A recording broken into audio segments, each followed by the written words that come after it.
bow is always the vehicle of missing disinformation. Y'all realize that, right? Every time Mm-hmm. y'all dress it up pretty and nice and all the rest of the shit that y'all like to do, right? What you're doing is supporting missing disinformation. Take the motherfucking clothes off, make it buck naked. You see what I'm saying? Make the shit butt naked. That way you covered all bases. And ain't nobody there's no ambiguity in what's being said. You know what I'm saying?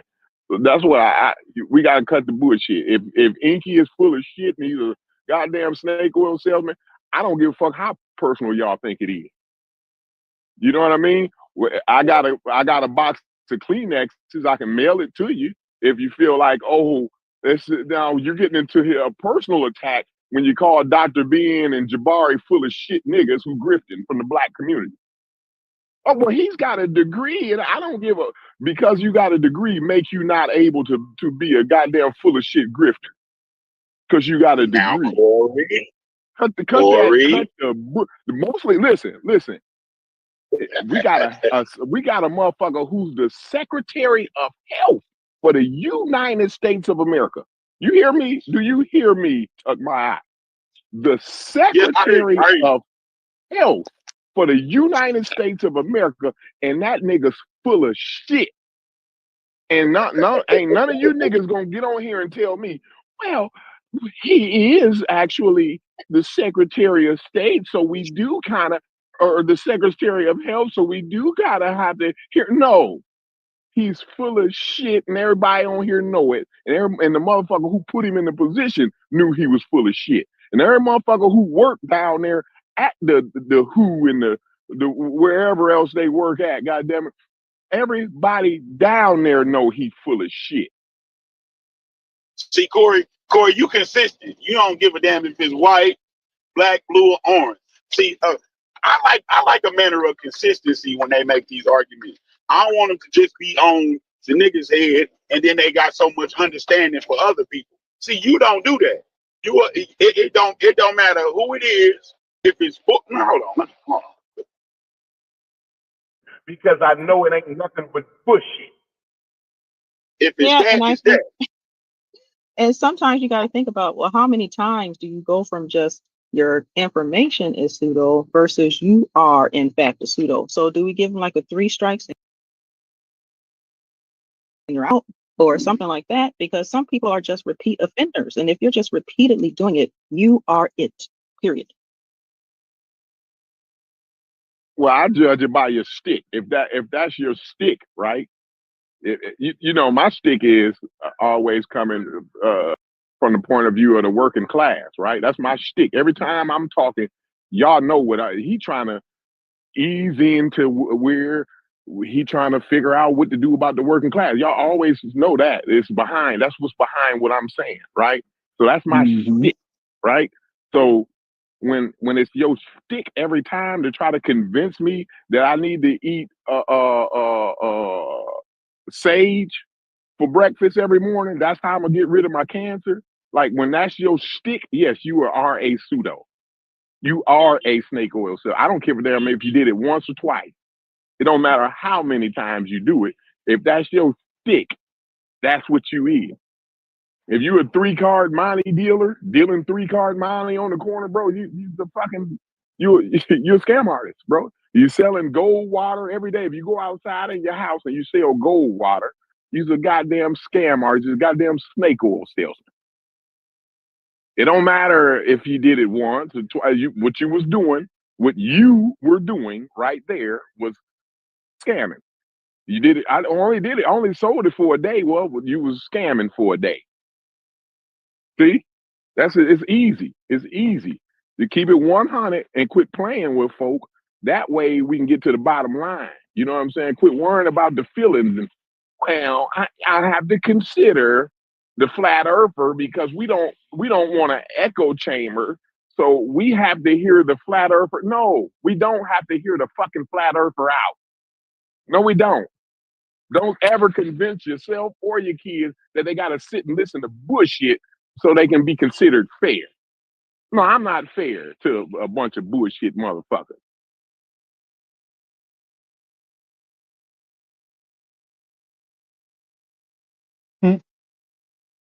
But what do y'all consider Yeah, because Jabari? all Y'all they put gonna do Jabari is in that all same? they gonna end up doing is hold on. If you sit there and listen to a motherfucker that you know bullshit like flat earth or something, right? What's gonna happen is it's gonna do more damage than it is anything else because it's gonna be people in the audience that's gonna believe that shit. So you're giving them. They always can talk better than you. Think about that. Anytime somebody is grifting and scamming, you know what I mean? They always a little bit more polished than us. You dig what I'm saying? So it's dangerous. They can easily convince people. You know what I mean? Like so, yeah. I think you should just go at them straight up and get a little and get busy with them. You know what I mean? You can't be playing with them with kid gloves. You dig what I'm saying? Now, somebody like James who actually believe what they saying, then you dig what I'm saying? That's room to deal with him. You know what I mean? Because you can see that the information that he got, that people has just been misinforming James. You dig what I'm saying? But yeah, Inky and them, nah, you gotta go straight at them. Sometimes Reggie, Yeah, you I gotta go agree. If straight at James Reggie. if James was 25, yeah, I would agree with you, Shepard. But James is 50 something years old. You got to quit bullshitting with James, right? It's either Nah, nah. Who is James? you Pan African James, bro. Listen, Man, Oh, listen, nigga. You motherfuckers done sat with spent hours on him, Shepard. Spent hours. So listen, after I done spent hours and months trying to walk you through with kid gloves, and then you take without all them hours and months that I done put into you, and you throw the shit back in my face, bro. Listen, no, I'm done fucking. You's a dumb motherfucker, and you just gonna end up dumb. Some motherfucker you gotta say, ain't nothing I can do for you, James. I'm done having a conversation with you. You know, you can go over and have a conversation somewhere else, but I done came to my limits. Sometimes you got to come to your limits and say, look, this ain't even worth the time. It's gonna cause somebody else to be just as dumb as he is. You see what I'm saying? He's a 50-year-old grown ass man, right? I'm stuck in a lot of my ways. I'm stuck. Sometimes, Sheffrin, you can tell me till you blue in the face the right thing, Sheffrin. But just because I'm stuck and I don't want to listen, I'm gonna keep doing the wrong shit. You see what I'm saying? But that ain't your job to make sure you baby me the whole. Well, he really believe in this fucked up thing, so I'm gonna handle him. No, no, no, no, no, no. You done told his ass. I done told his ass a number of times. Everybody on in this community done told his motherfucking ass in all kinds of different ways, and he's still on the same bullshit at 50 something years old. Look, you got to call a dumb motherfucker sometimes. Just like you got to call a pseudo sometimes, a snake oil salesman sometimes.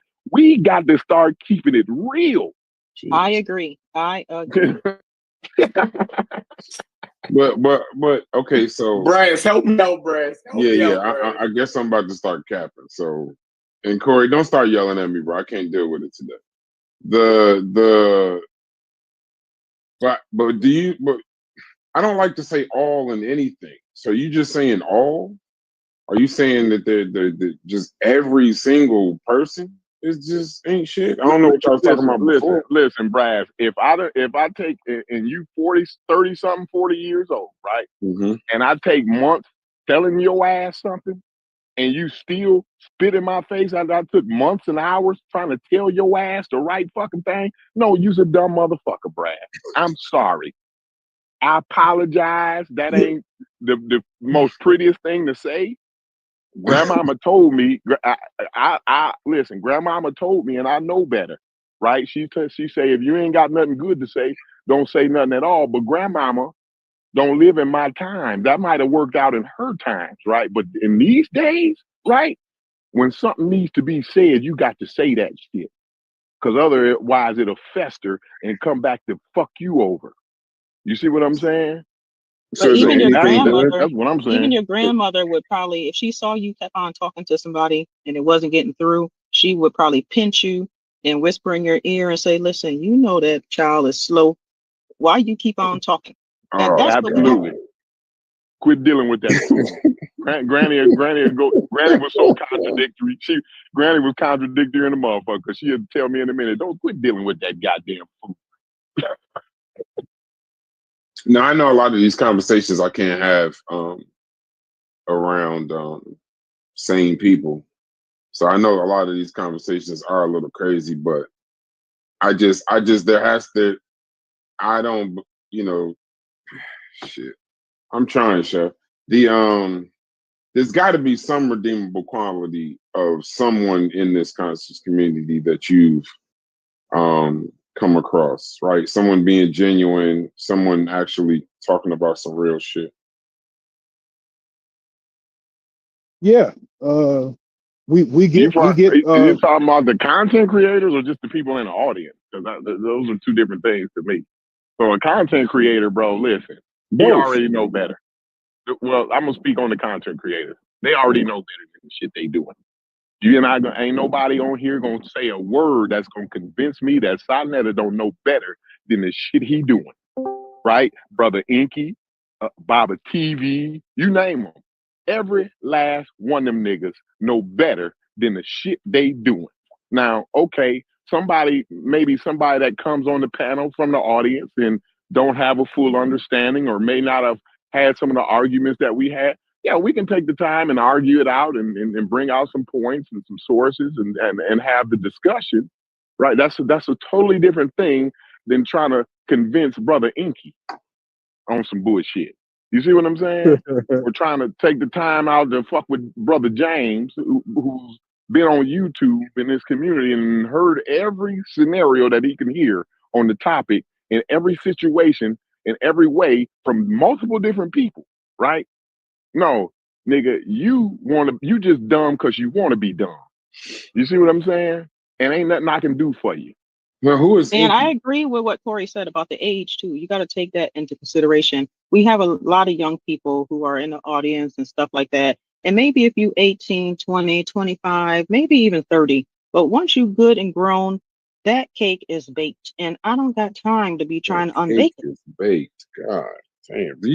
When y'all say these things, Absolutely. y'all know we just it's over with. Y'all, I mean, this is the then we ain't got a chance. You just said if you over 30, your cake is baked. Those are the niggas we gotta try to get in order. No, well, I mean specifically some of these people that are 40, 45, God. 50. Ain't nobody got time to be trying to do that. And you would look like a fool trying to argue or change someone's perspective once they're a certain age. I do not believe that once the cake is baked, once people are good and grown, they are the way they are. And so trying to change them at a certain age, you're just wasting your breath. Right, but you can't make me believe that every single person. Listen, I gotta learn a little bit more about Inky, I guess. But for every person that y'all say is the worst, there's tiers even to fucking even. Oh, God, stop cursing so much. There's tiers to even the worst. So there would have to be redeemable qualities of someone, because if you're doing that, then if you're saying all in the conscious community, I don't think y'all know exactly what y'all saying.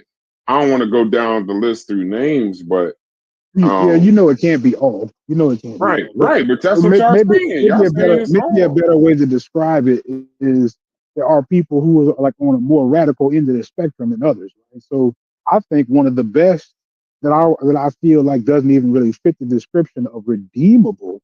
But when Psycho comes in here, right, I would say that that's a very open-minded person, considering he, right. probably That's what I mean. Like Psycho, right, so you're talking about Psycho now. Yeah, That's see, what I mean. I wouldn't put Psycho in no corner like that. You know what I'm saying? But they're saying all though. Even where I disagree with him, right? He still is open to the other side of the argument and will even acquiesce to parts of it. You know what I'm saying? Like he's not unreasonable, even though we may disagree at times. So like Well, some he's people are not the just a little bit same more as a reasonable. doctor.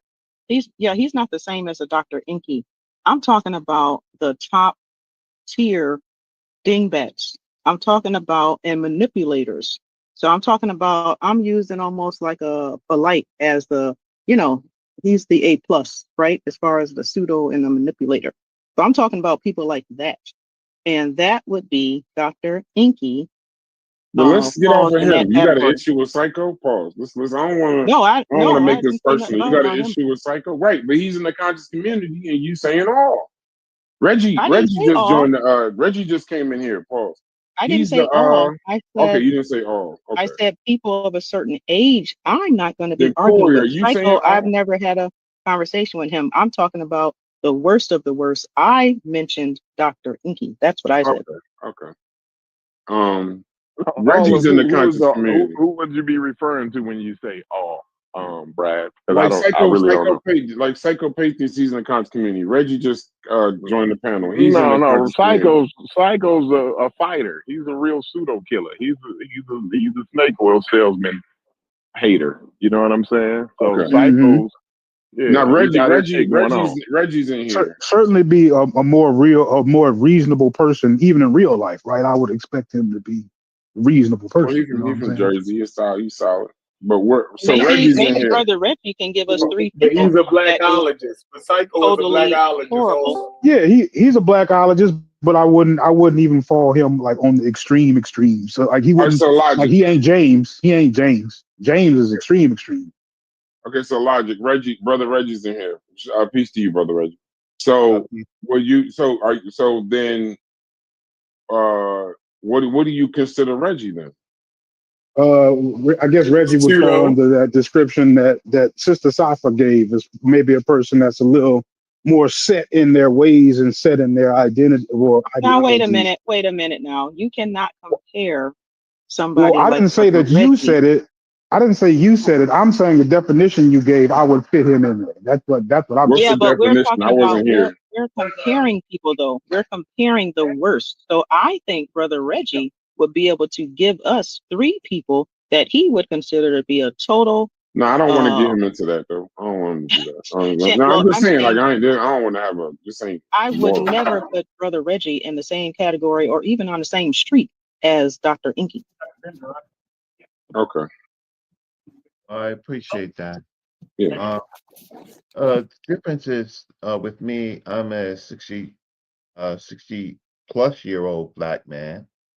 I started my journey in understanding our people in 1983, 82, 83. At 82, I took my first Black Studies classes. 83, 84, started working with Dr. Leonard Jeffries. 86, I went to West Africa with Dr. John Henry Clark. In 87, I went to what we call Egypt and with Dr. Yosef Ben Jochanan and 1,000 people. And I took 100 people, 120 people for that particular tour. I managed. Uh, I worked at the Schomburg Center for Research in Black Culture of the New York Public Library. I had completed my degree in computer science from the School of Engineering. I worked at the Schomburg for 5 years and 16 and a half years in a law office. And I have a son. My son has been named the America's top Black young scientist, right? He's in a PhD program. Um, and you can find him if you really want to look, right? But he's America's top, named one of America's top Black young scientists.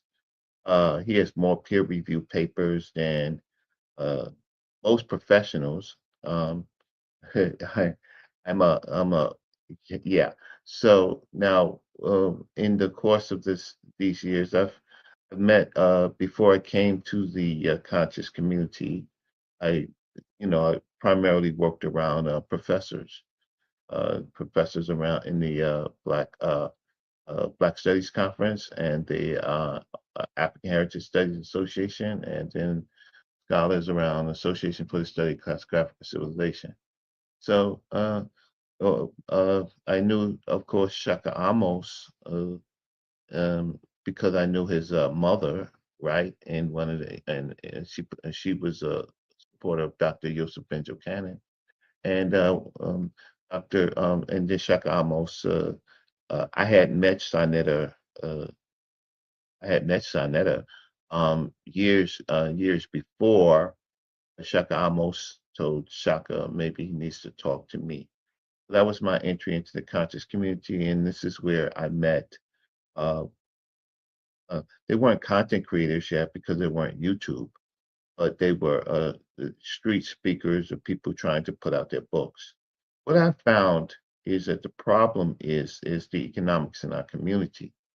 Uh, there are people who are entrepreneurs, and what they do is in the entrepreneurial journey, their business is promoting people as they promote their events. And what I found is that uh, um, these promoters use people that are electrifying, not definitely necessarily correct. First, it started with the lecture series with using people like Dr. Ben and Dr. Clark, Dr. Leonard Jeffries, Asa Hilliard, um, and so on and so forth. And then it they started using younger people. I knew when Kamani, uh, Booker T. Coleman, I remember when he was first starting. Uh, when Dr. Umar Johnson was first starting, I met him. I lent him my laptop for his presentation. He didn't have a laptop. He didn't have a portable laptop, and so that's the first time I met him. So the problem is that the these people who are snake oil salesmen, they don't get there by themselves. They get there because they're selected and promoted. I also remember when well uh Dr. Cress Wilson. I remember when she was promoted, and then Dr. Richard King with the melanin. I remember the melanin consortium and all that. And what I found is that sometimes these speakers would be what you call kind of relief speakers, meaning we would be participating in something scholarly. We would have an event. We would need somebody to be the closer of the event, right? And it was much more to me. Some of these people that was chosen was just for entertainment, meaning, um, and I'm going to get a lot of heat for this, but some brevity, because a lot of times these speakers weren't speaking on the things that we were actually working on, right? So uh, the issue is the consumption or the need for brevity or entertainment that has caused this and the promoters needing to promote their events and needing entertainment, right, has caused this. And so some people have become scholars and teachers and experts when they're really not. They often come on these programs when we're not talking about what they're talking about, but these promoters use them, right? Um, People don't know at the Back to Africa movement in the recent year in the last 30 years. I was participating in getting people back to Africa, West Africa, uh, from my trip in 1986. And then I became a tour promoter for 4 or 5 years, right? And then it got popular, and then people began to. Well, uh, elder of mine passed away, and I filled the seat, and then. Um, when we started doing back to West Africa, I don't know, maybe I took about 400 people, right, for with reasonable rates. My trips were always under $2,000. Then other people came and seeing how lucrative it was, and then now it's 4,000 plus dollars. And then also the Africans on the continent, they they saw the worth or the consumption value, and so they hyped it up, right? Um, Ghana Airways, before it was Ghana Airways, we used KLM and Air France, They bought a whole airline for this new grouping of Black folks that wanted to go to the Africa with Dr. Leonard Jeffries and the rest. And then they created this festival. Harry Bird created a festival called Panafest with Stevie Wonder, and it went bananas. So now, when we're talking about what's happening today, is that on some of the big platforms, these people are allowed. And then after that, what happens is the kind of the after debates and the after conversations. The problem is that the people are injured because the people are generally trying to, besides the brevity, they're trying to think about these things because some of these people have, many of you have real jobs supporting your family, real jobs. Got to put food on the table and stuff. And sometimes you just want instead of watching television, you want to watch the internet. And then YouTube has a lot to do with the super exploitation because it's really YouTube that gave a payment plan. All you have to do is produce a lot of content, get a audience, become an influencer, you get paid, and became some people's jobs. And that took off after there were like the promoters that would have events. One popular is Sonetta's early in-house events, which was really popular, but that was just one of many. But for the young people, his platform was his in-person debates was really super popular, right? At the time that I was there. So the dilemma is really we as a people, we don't have a plan. Hard work on a job, hard work in your community is hard work. And hard work and working with our communities, hard work without pay is hard work without pay, right? Um, and so the we you know platforms like this have to look for solutions. We often don't look for solutions. So I know media uh, and all people involved is looking for a better way in which to do things. And so that's where the problem solving comes from. So I commend that, a better way, instead of the ways that we have, and where maybe because most of the stuff that I do, there's no payment at all, really. I mean, you know, when people say, "Oh, Brother Reggie's Cash Apps," or please, look, I just say, why do I work so hard and get nothing? So I complain, right? But it's not. But using it for a living is just ridiculous, right? But still, because I'm in a space in my life, a particular space in my life, I paid myself to try to communicate. So so criticism is good.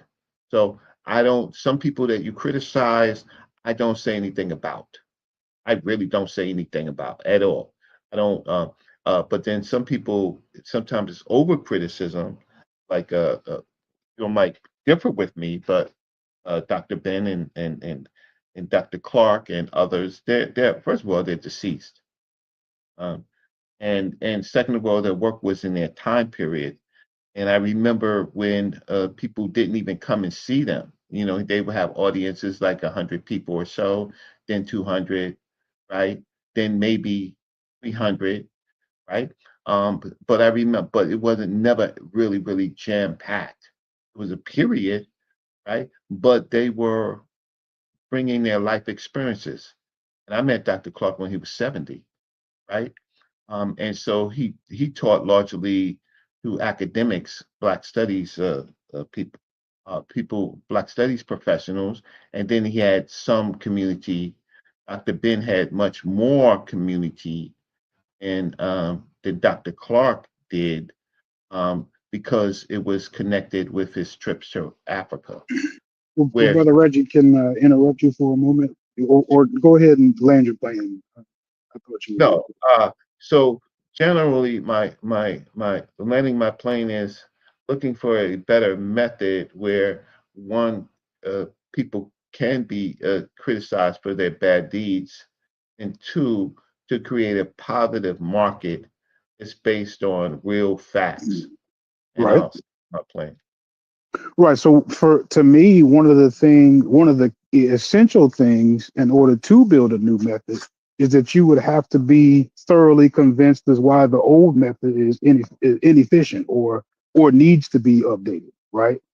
And every time I hear you tell that story about how you used to take people to Africa and then they started hiking up the prices, and Mhm. I could be reading into it too much, but I detect a hint of guilt, right? Because you're not exactly a whistleblower, right? You still protect some of these ideas and some of these people, but at the same time, you've been inside those organizations and you know it's not perfect. Mhm. You Yeah. get what I'm saying? So as the bridge between those groups, I mean, of course, I understand that you probably have some connections that you'd like to keep, and I get that. But at the same time, if the goal is really the audience, well, are you protecting the audience from the people or the people from like at some point in time I thought it was really about the people and not necessarily protecting those individuals who did whatever they did and continued after the prices got hiked up, and when we could see that this is becoming commercialized, and and of course on the back end of it you try to justify the money versus what you're getting out of it. At some point in time you had to kind of like come to the realization that this doesn't seem like a fair trade-off. No, it's not. But you have to know that since I ran tours for 5 years, you have to know that I knew the prices. So for trips to Egypt right now, you can book, and people hate me for that. People hate me for this, but you can go to Expedia, you can go to Travel Velocity, and you could book a 5 day, a 7 day tour to Egypt for uh, $1,100, $1,200 in a 5 star hotel. And all you have to do then after that is feed. And then if you want to travel to places, you do it like you do it in any major city. You pick where you want to go, your time, and how much you want to pay. You may not see it Mhm. all, but you're not being bamboozled where you are paying now $4,500, right, per person, and take your eldest child or take your wife. It's damn near $9,000. And what are you getting? And most of these people come back from these trips no smarter than they went, except for the fact that they went. So, uh, but then again, I take people to museums at a fair price, usually sometimes $25 a person, right? A person, and if I do a tour and only one person shows up, well, I got to spend 3 hours for that one person, right? I don't do them too much anymore because the museums changed their policies as to how many people I can bring and how much I have to pay, right? So that they can make sure that they get their cut. But so there's no guilt in it. The fact of the matter is, I'm like some of these people. Uh, some of these people pay exorbitant, charge you exorbitant amount of money, and you don't come back any smarter. You don't come back any smarter, right? And what do you get out? What do you get out of the trip? The real learning comes before you go to the trip, right? What you were exposed to on the trip and what you come home, if you want to be smarter. But it's become tourism. That's the trips, and the trips are the most expensive because they are now. Trip to West Africa is 4,000. Trip to Egypt is about $4,500, and people are coming back, and now they can put on their clothes, they can wear uh, totems and this and that. They're what I call the Bentus. They've been to Africa, and you can't tell them shit, but they don't know anything, right? They're just exposed to surface things because I know what happens when you go into West Africa. You might go into West Africa, but but at the same time, you go into West Africa, you have to deal with the people, and the people are scared of you, um, and they want your money. It's not like when we watch when we think of roots and we go home and we find our great grandmother and they recorded when we were stolen and stuff. No, it's not like that. And when for example Africans come here, they're not looking for their great grand family that was trafficked to the Americas. We as because African Americans and I call everybody Black Americans, African Americans, have an identity crisis. We get caught up with that because of we've lived in the hells of North America and we see know the brutality of racism. At least some of us do. Some of us live comfortable lives, and I could understand that. I can understand not needing that because you're very comfortable in America. You are, but you can't protect your children. You can't protect your children from what's happening in America. You can't. You could try, but um, but the probability of your young daughters getting pregnant, your young sons getting shot, right? Lack of jobs, right, which is happening to our youth. So you got college educated kids. Some of the best minds can't even get a job because there are no jobs in America for the young group. Some of us make it through, but then there's age discrimination, and I know that as a fact because I had a matter, a claim of age discrimination. Engineers, for example, in the technology field, they don't last to 44, 45. They're pushed out by younger people mm, who corporations can pay less, they can force travel on them, right? And force and they force them out if you have a family, right? Because you can't spend the I don't know the average is 10 hours on a tech job, right? What the And hell then you all talking about? you said what? I don't know. I'm letting Reggie kind of talk, and then I'm trying to Yeah. politely Oh, ask him questions as he's going. And I'll stop. I'll be But trying. what I'll be trying to give Reggie some space. I know sometimes he'll veer off the topic and come back to no, it. So I'm on the topic. I'm talk. What it is the nuances and the complexities, and I talked about the well, brevity. yeah, okay. Before we was having the conversation, I guess about like people in the conscious community and talking about like how we would have to see them. And I'm offering a bit of critique here, right? So like the moment you realize that going to Africa wasn't what you thought it was, like you didn't come home and change courses. You really kind of came home and just kept quiet, right? And as a matter of fact, you didn't really reverse courses with the African stuff, even though you knew it would lead to people um, uh, wanting to go to Africa and fall right back into the misdirection that you just experienced. No, I did. Like I did. you experienced going there and it not being what you. No, I did explain. I did explain. There's cheaper ways if that's what you want to go. There's cheaper ways to do it, and I explained that you could book a basically a backpack tour, right, Mhm. for maybe $1,500, right, and also my cousin, my young one of my young cousins, she goes to Africa regularly, but she goes through missionary type things to actually live with the people. So but I talked about the consumer group of people that go there, spend a lot of money, want to spend a lot of money, come back and know nothing, right? Or they are. So I criticize all of that. I can criticize all of that because that's what I'm doing. You haven't heard No, anybody else. yeah, I've heard you criticize it at times, but I'm saying that you'll also, in the same breath, after criticizing it, you'll also bring up some of the same rhetoric that leads people down those same conclusions of thinking of Africa as this thing, and then not going there and having the revelation that you had. I teach. I said there's education before you go. There's Mm-hmm. education what you're exposed to while you're there, and there's education when you come home.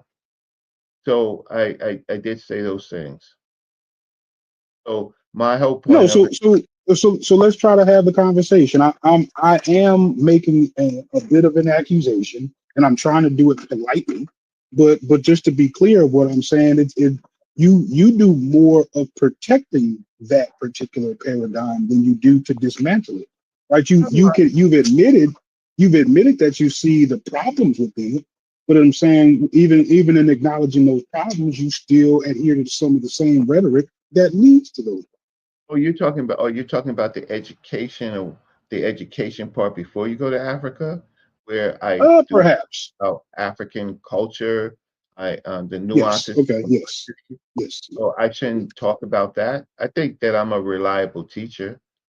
I think I'm source. Usually when I present, I source. I don't speculate.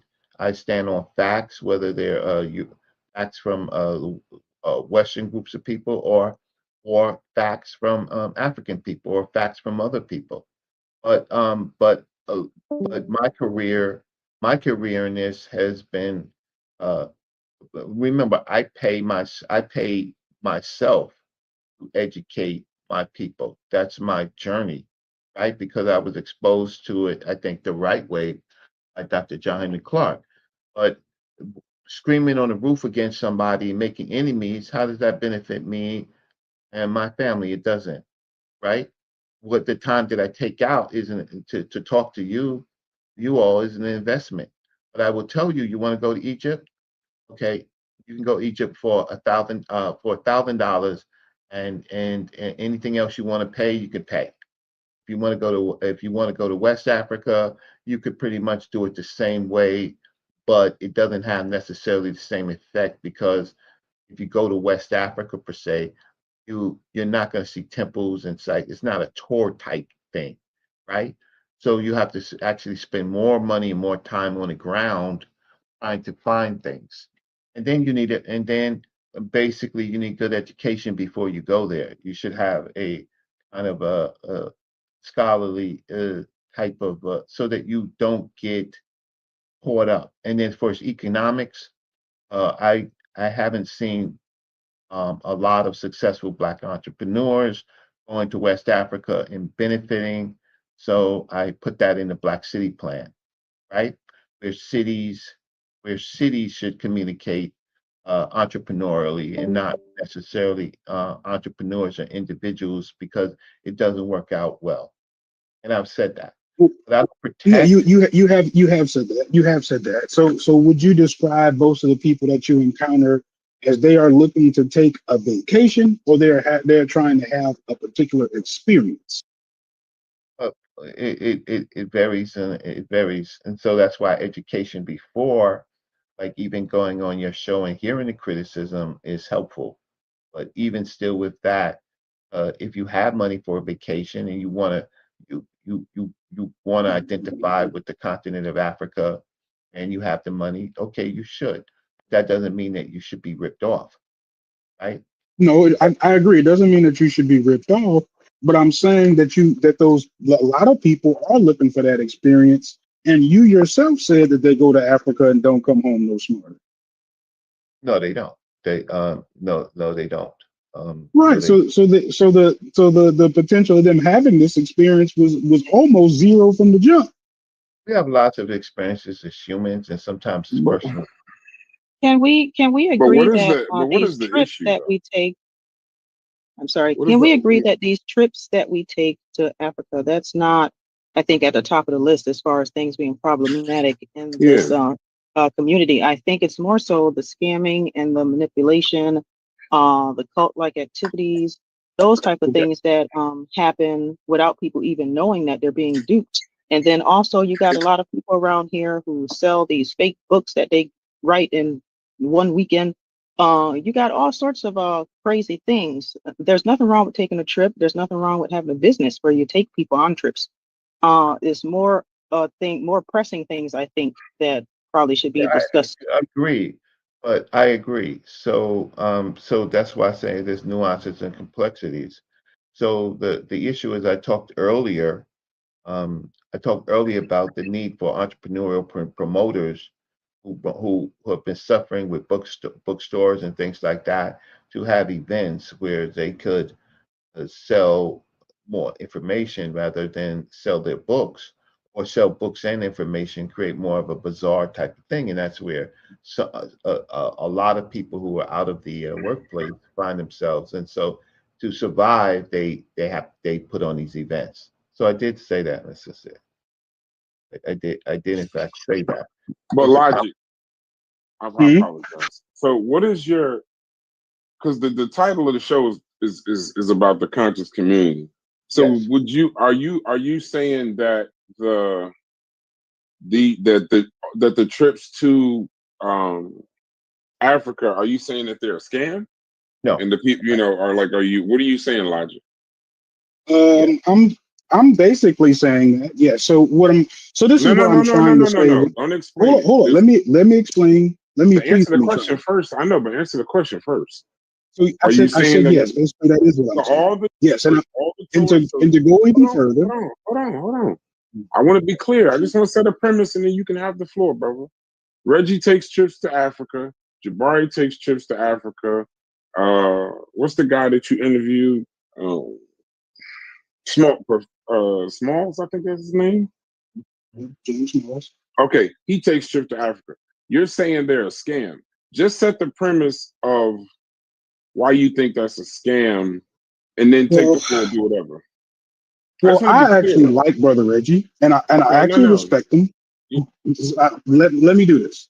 Okay. So I actually respect him, and I'm trying to kind of dance around what I'm saying so I can say it as politely as possible. But I'm basically saying that I feel like Reggie is complicit, right? And then and not necessarily, like I said, he's not necessarily a whistleblower. So, I see a contradiction in, of course, you can see through experiences that taking people to Africa did not really give them the experience that they left the house looking for. And yet, even though, the prices were hiked up and all this kind of stuff, you still came home and doubled down on the same rhetoric that led people into that experience.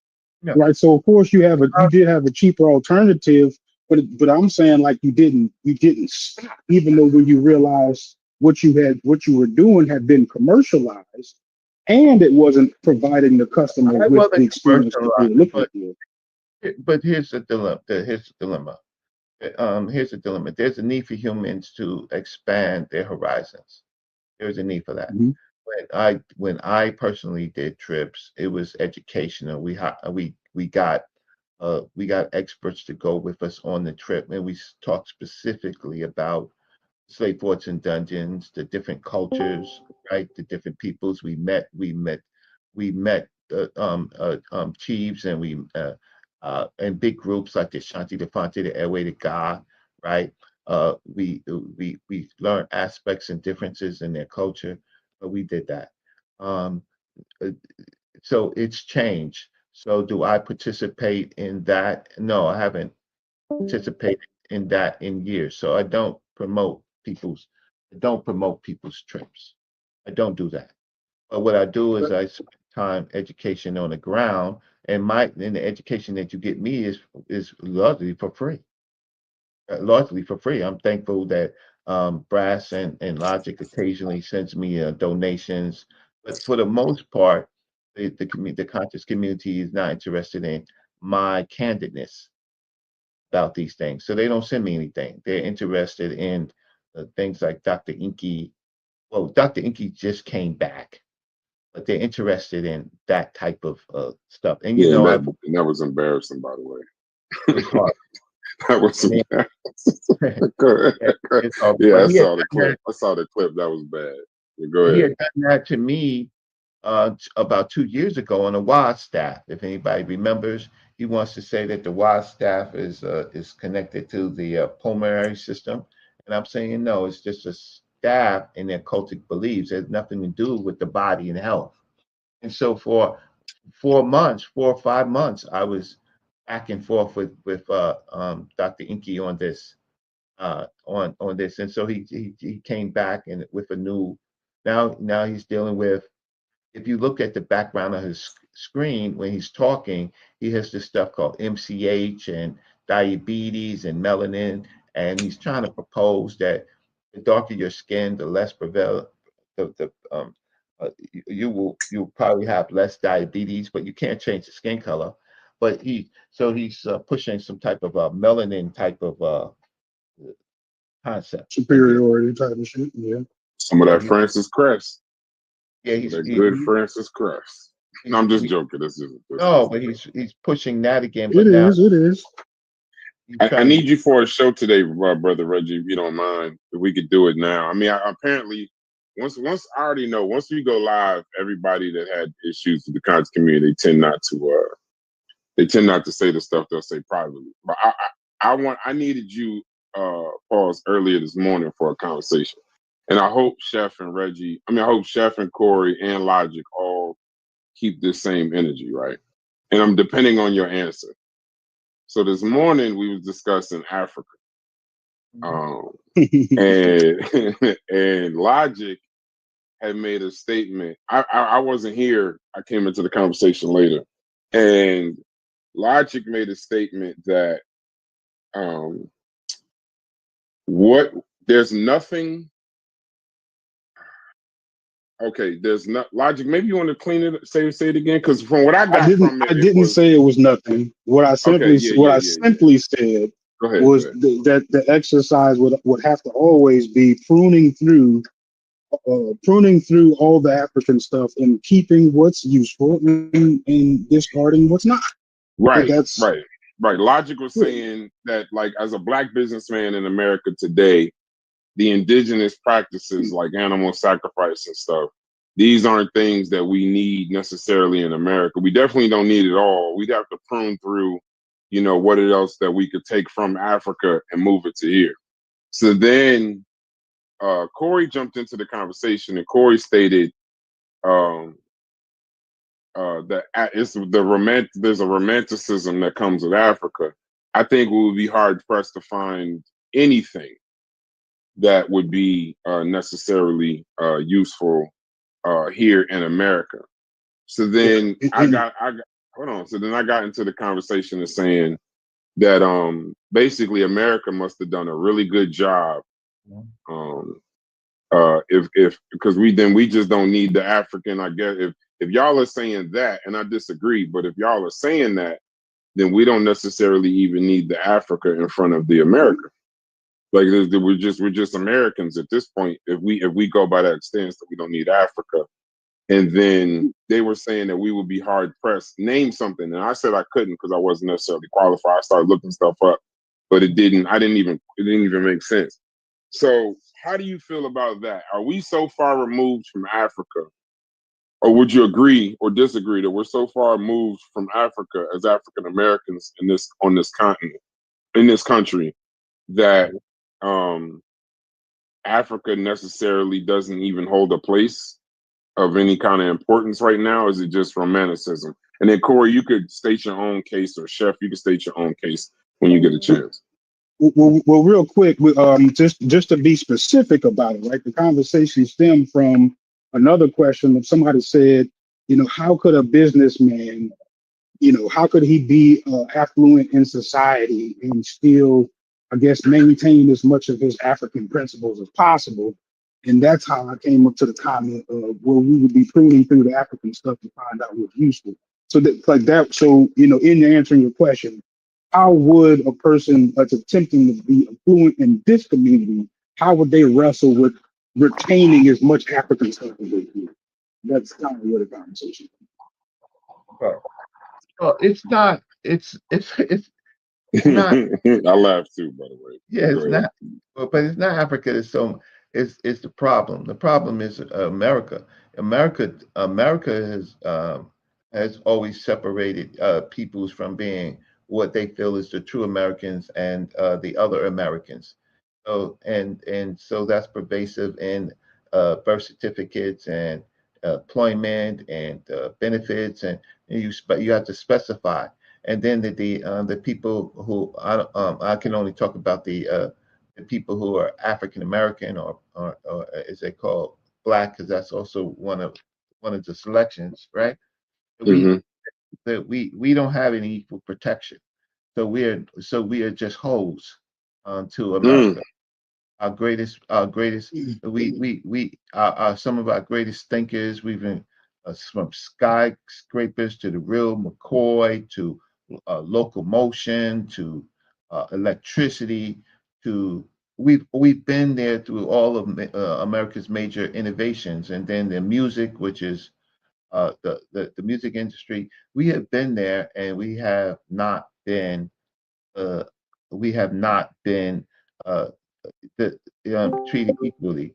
The question of why, what is the value of Africa is the value of knowing that there are other cultures and civilizations outside of the European experience, and also understanding that Europeans uh, use the lack of knowledge about keeping us as holes in America, right, from thinking about something else, or even partnering with other countries. So we are domestic dependent uh, people without any type of sovereignty. The Native Americans have sovereignty, and they're domestic, and they're federally protected. We're not, right? And in the next 20 years, it's going to get worse because there's 65 million Latinos in America, and the population of Black Americans is declining uh, politically, economically, and culturally, right? And so we have lost ourselves. So the question of to me, there are benefits of understanding Africa, but it has to go beyond snake oil people, right? It has to. Most of like a lot of the medical stuff a lot of the medical stuff, uh, achievements and stuff. These things come from natural things that African and indigenous people knew for years. They've just been commercialized, right? But the problem is that they don't have to be pills. America's issue is pills and medicines and things like that. A lot of these things, believe it or not, can are used in indigenous societies uh, naturally every day. Where you don't have to take a pill every day. But a pill, how much does it cost? $1. Almost every pill starts at $1 to $20, right? A lot of so health, things like health. The cultural stuff, you start talking about their belief systems and things like that. Well, I I have access to listen. You can challenge that. Do I believe in it? No. Even my friends know that I talk to. They look at me crazy because I'm like, no, I don't believe that. I don't believe that, but you believe it, right? And it's part of your heritage and culture, and I respect you. And as long as you do it without super exploiting people, fine.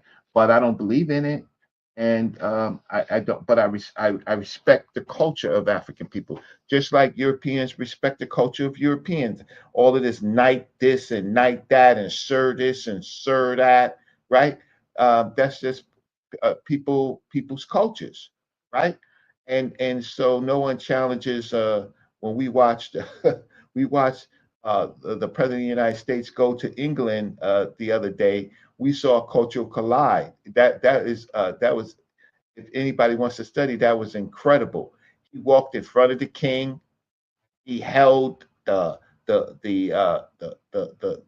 princess's hand too long, right? And Yeah, he got he was ignorant, bro. He was yeah, acting out. I don't know what he had going on. He didn't take his pill or something. He was acting out right there.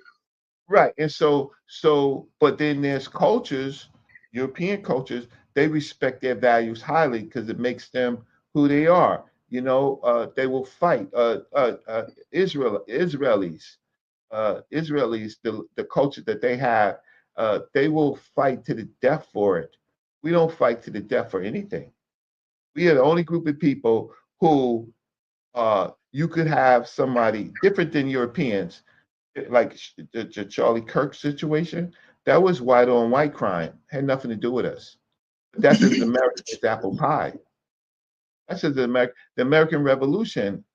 American is apple pie. These people, these people who were brought here from Europe on the king's dime, got mad because they had to pay more taxes, and then they say freedom or death. They make that freedom where there's people who were actually chattel slaves freedom. So the on the superstition issue and stuff like or the cultural beliefs and stuff like that, um, that's I we could talk more about it. It's just something that I don't teach.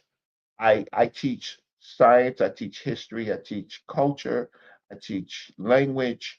I don't teach any spiritual benefit from I don't. But uh, I've had problems with Brother Jabari and some of the comedics, right? And Baba Heru, who has passed away, right? I have been, you see me, I have been the villain. But you people, even though I was trying to be rational, I'm not saying you people directly on this channel, Mm-hmm. but our people called me a traitor, called me a whole bunch of names, right? And I'm like, yeah, on one side, okay, well, show me the benefit because my skill set says that at least you should be able to read or get the work translated so that you know you so you're not fooling the people, right? But I was demonized, so I'm not what do you call I to use the word. Uh, I'm not that, but I'm different than a lot of people. I'm older than most of you people, right? Respectfully, I'm older than you, right? Mm-hmm. I've seen the best and I've seen the worst, but it comes with a plan. So we do have to figure out what's useful and what's not useful. We do. We need a plan to do that. Sometimes just going on the internet and saying things is not is no better even if you criticize them because I said earlier we need a plan, we need solutions, right? We need solutions. And not a lot of people are willing to look at a problem and solve it. But I'm not gonna some things okay, you being American as apple pie. That sounds good till you're unemployed, you're discriminated against, right? Till you have to go to court like me, right? And then no white lawyer is going to take my case, so I have to represent my case, my own case, right? And the time and all of that stuff, you can't. Justice in America is per pay. It costs $450 an hour, and you get nothing for the most part.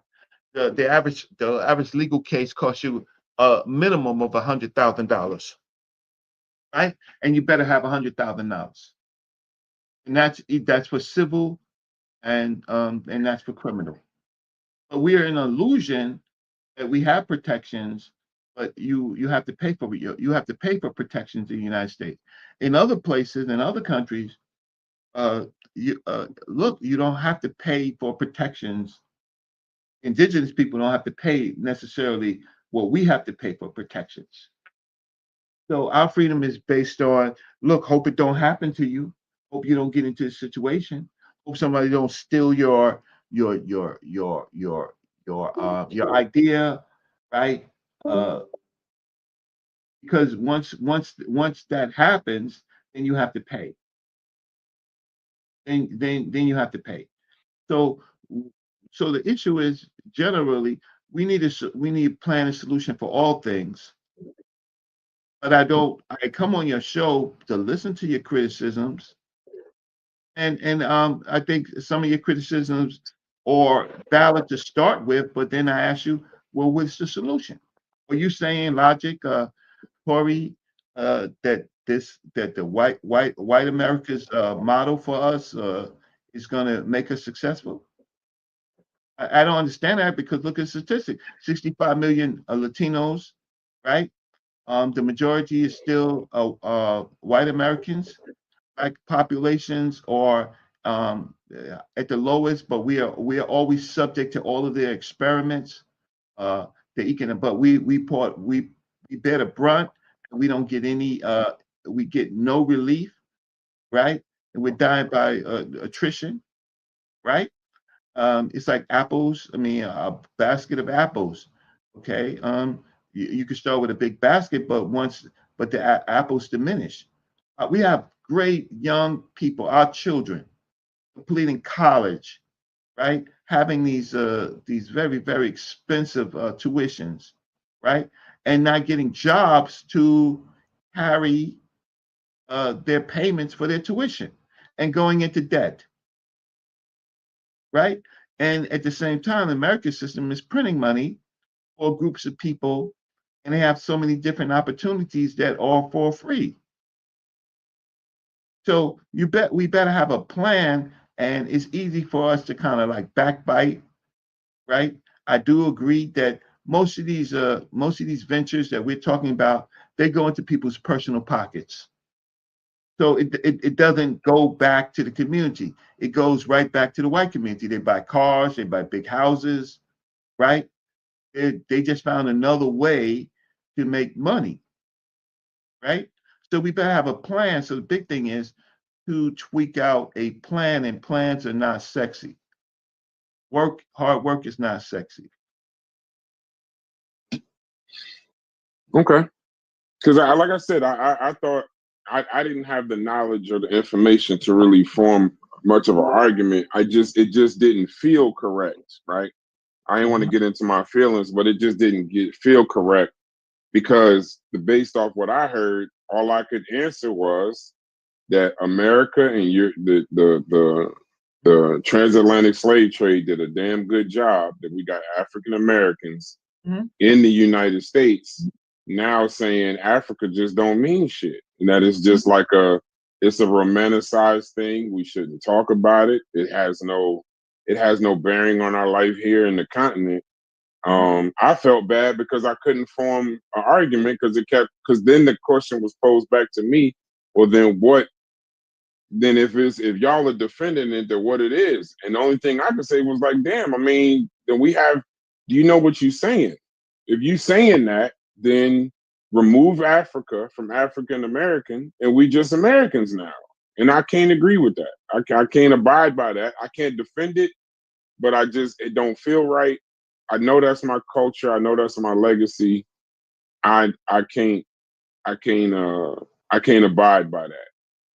Well, But I think you're right. Put it in a plan. So the problem is if you have a critique, then okay, let's say we take out the Africa, right? Are we really Americans? No. Right? Are we really Americans? No, we're not. Why? Because you don't have the protections that Americans have. You have to pay for your protections, and you don't have the money to pay for your protections. Freedom ain't free. If it's a court issue, lawyers are $450, right? So anything you have to do, anything administratively or anything, start a business and stuff like that, there's fees.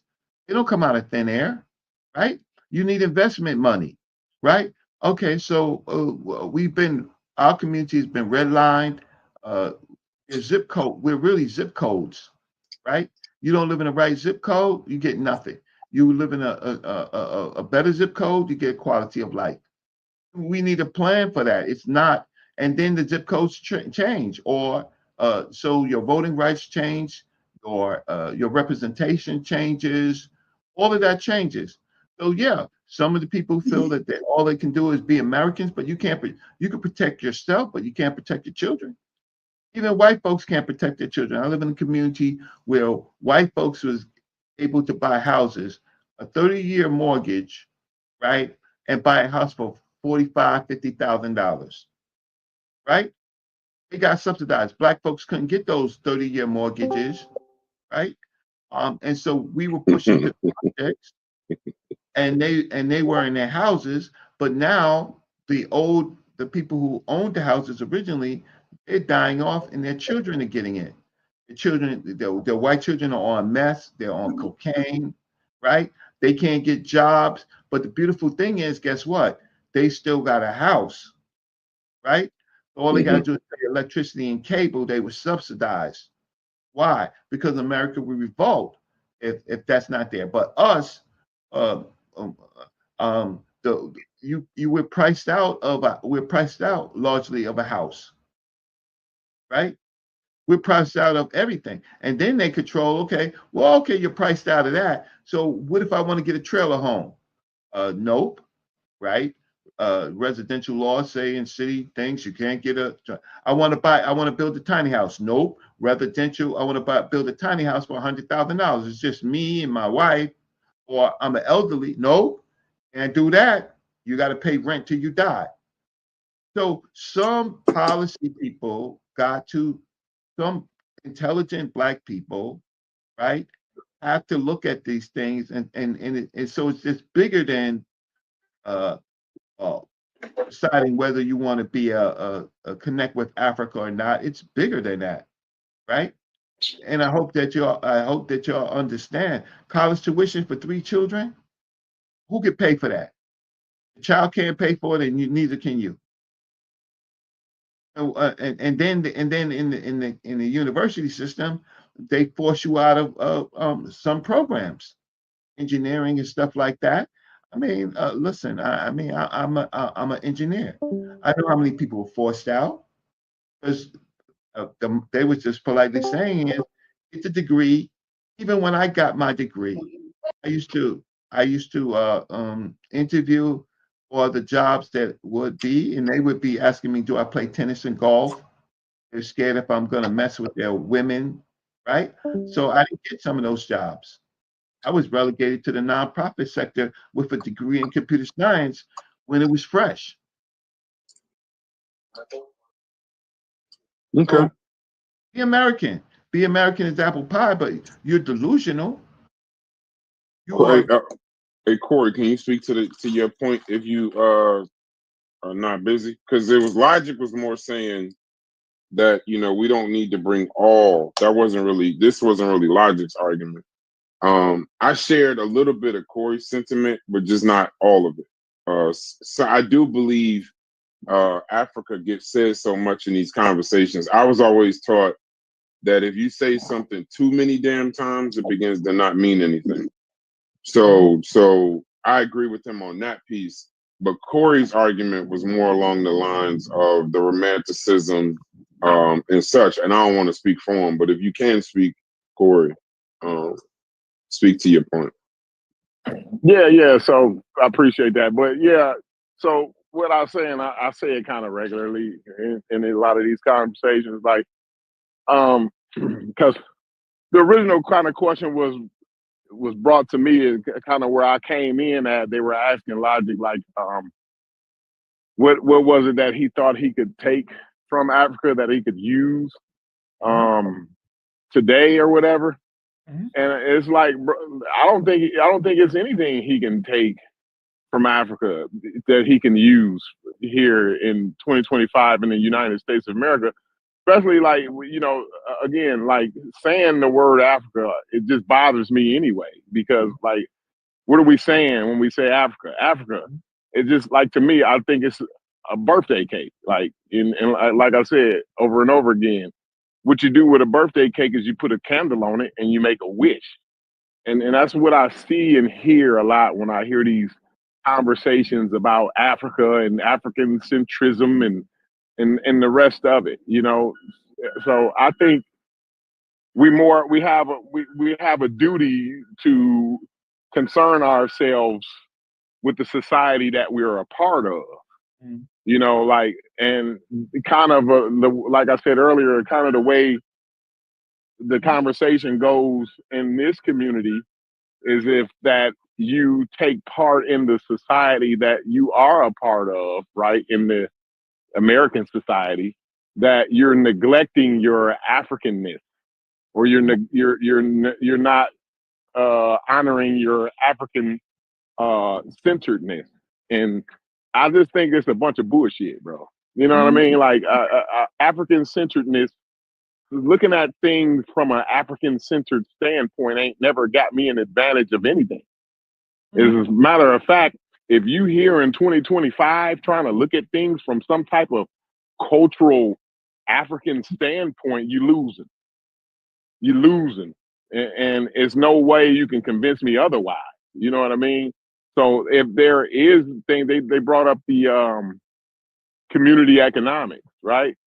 And I said, yeah, go down and join your local credit union. You know what I mean? Like that's how you do community economics here in the United States. You know, I don't know what they had going on in 1423 or 1215 or whatever the hell date people want to go back to, but that don't work today. And you fooling yourself by trying to put forth some type of moral argument that one needs to go back to an African-centered standpoint. Because what does that even mean? Because let me tell you, even if you one of those people that got off the boat, let's say you one of them people, and somehow miracles work, right? You jump your ass off the boat with some type of tradition that you brought with you, right? In 400 years, that tradition ain't gonna look like it. Even on the continent, we can even go to the continent. We can go to Ghana right now. What was going on 400 years ain't what's going on today. If you're in Ghana doing traditions that was 1,000 years old, bro, like if it ain't some type of ceremony, some type of symbolic ceremony, right? Then you fucking up. You fucking up real bad. And that's why Africa looked like it looked today. You see what I'm saying? Because of not changing fast enough with the times. You see what I'm saying? So when nobody has an African culture from practicing. Nobody's practicing some ancient African culture. If, like I said, if they do, it's a symbolic thing. And if it's not symbolic, you've got to know that you're in some type of fucked up situation, especially if you're trying to do that here in America. It's more likely that you living in an abandoned car in somebody's alleyway. You know what I mean? Trying to practice that bullshit. So that's kind of where I'm at with it, because I was telling the sister and Shepard earlier, I think today Blackology is more productive than any Afrocentricity can ever be. You know what I mean? So I mean that's just my spiel on it. I don't know if that was coherent or not, but that's what I got. That's the best I can. I understand what you're saying. At least I think I understand what you're saying, but I'll pose it to this. People from India, Arab communities, Japanese and Chinese community, all these other groups, they are still really connected with their culture. And I don't know if Chinese do practicing ancient Chinese culture here in America. The Chinese people, I know what they doing. They building Samsungs and all the rest of the. They out here teaching the Chinese folks. I know they out last here name Murray how to build a battery plant. That's what the Chinese folks. But they are. Go ahead. Yeah. So yes, because they have. Now they might do some traditional ceremonial shit. Fine. Shepard said he do Kwanzaa every year. Fine. I'm not gonna argue with him about that. But he's not out here practicing some type of African spirituality or some type of African tradition, some wild ass shit that don't make him or his kids no different. He's not doing that. Okay. Well, I just laid out that continents, states, countries, they value even and certainly Europe. The Swedes, the Dutch, the French, right? They value, and then the Americans they value. What America values is labor, right? Having a group of people on top, as long as they're on top, and other people on the bottom. People on the bottom in America. You can find a country that don't feel like that. Which government doesn't feel like that? Fine. So in all of these countries, there's a hierarchy. There's a hierarchy. So there's a hierarchy. In Africa is a hierarchy. That's correct. Yeah, that's correct. But the problem is that we here as domestic dependent hoes, right? We don't have anything of value, nothing to stand on, nothing to stand for, right? And that's a very important part of moving a people from one I place to beg to another. differ. I beg to differ. We got a whole lot to stand on and stand for What? as African Americans here in Now, 2025. We now, got a whole now. lot. All right, Go stop ahead. cutting me off. I'll let you talk, right? Because you just cut me off. What the hell? Let's go. What do we have to stand on? Have to stand on, Corey. So African Americans, again, I say it all the time. African Americans, what we have to stand on is we showed the whole fucking world how to be civilized. We stood up and we showed the world how to sit your ass down and behave. And we still do it today. We built this motherfucking country, one of the greatest fucking countries in the world in human history. We built this bitch for free. That's what we stand on. And we also stand on making sure that the ones that's coming behind us have it better than us. That's what we got to look forward for. That's what we stand on, and that's something to be proud of as African Americans, not African centered, not some African, not going back to some African tradition and all that. Because what the fuck do them niggas do for you? Okay. What African is saying? Well, we need to be in touch with our African American because some of those people are our ancestors that were sent over there to America. So we need to connect with our African American. They don't do that shit, bro. They're not concerned about they do what they do in Africa. It's for Africa. And so that's what the African Americans need to do over here in America. What we do over here in America needs to be for African Americans. That's it. That's what you stand on. That's what you be proud of. And that's your moral compass. That's what guides you to your morals. Okay, so that's what a tradition does. Look, hold on. I'm not done yet. That's what a tradition and a custom is about. It guides you morally. You see what I'm saying? It's moral guidance. So we can't use some 2,000, 3, 4, 5, 6,000 year old tradition to guide our morals today. Okay, so what you have posed is the same thing that you're claiming people who study Africa or interested in Africa, you post the same thing. It's a nothing burger. Don't cut me off. What you feel that I'm proud that our people did this, right? It's a nothing burger. It's a feeling. It doesn't equate into power. It doesn't equate into economics. Unity. Not part of you can't put that shit necessarily in a plan. You feel good about it, so you were separating yourself from other group of people. But at the end of the day, you're no less powerful. As a matter of fact, we are even more vulnerable.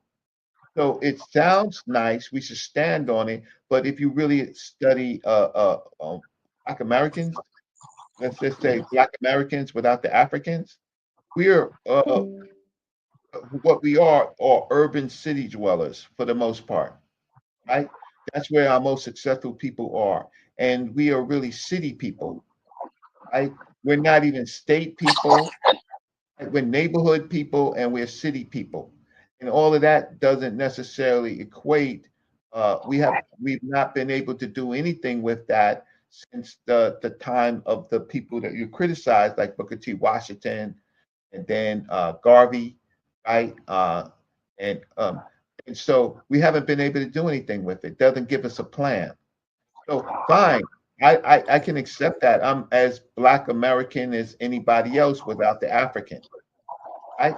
What I find is that doesn't deliver my people anything, right? Because there's no unity. So where you been at? Where you been at this whole time that you ain't been delivered? Like nothing. I never. And then you say we might throw Booker T under the bus.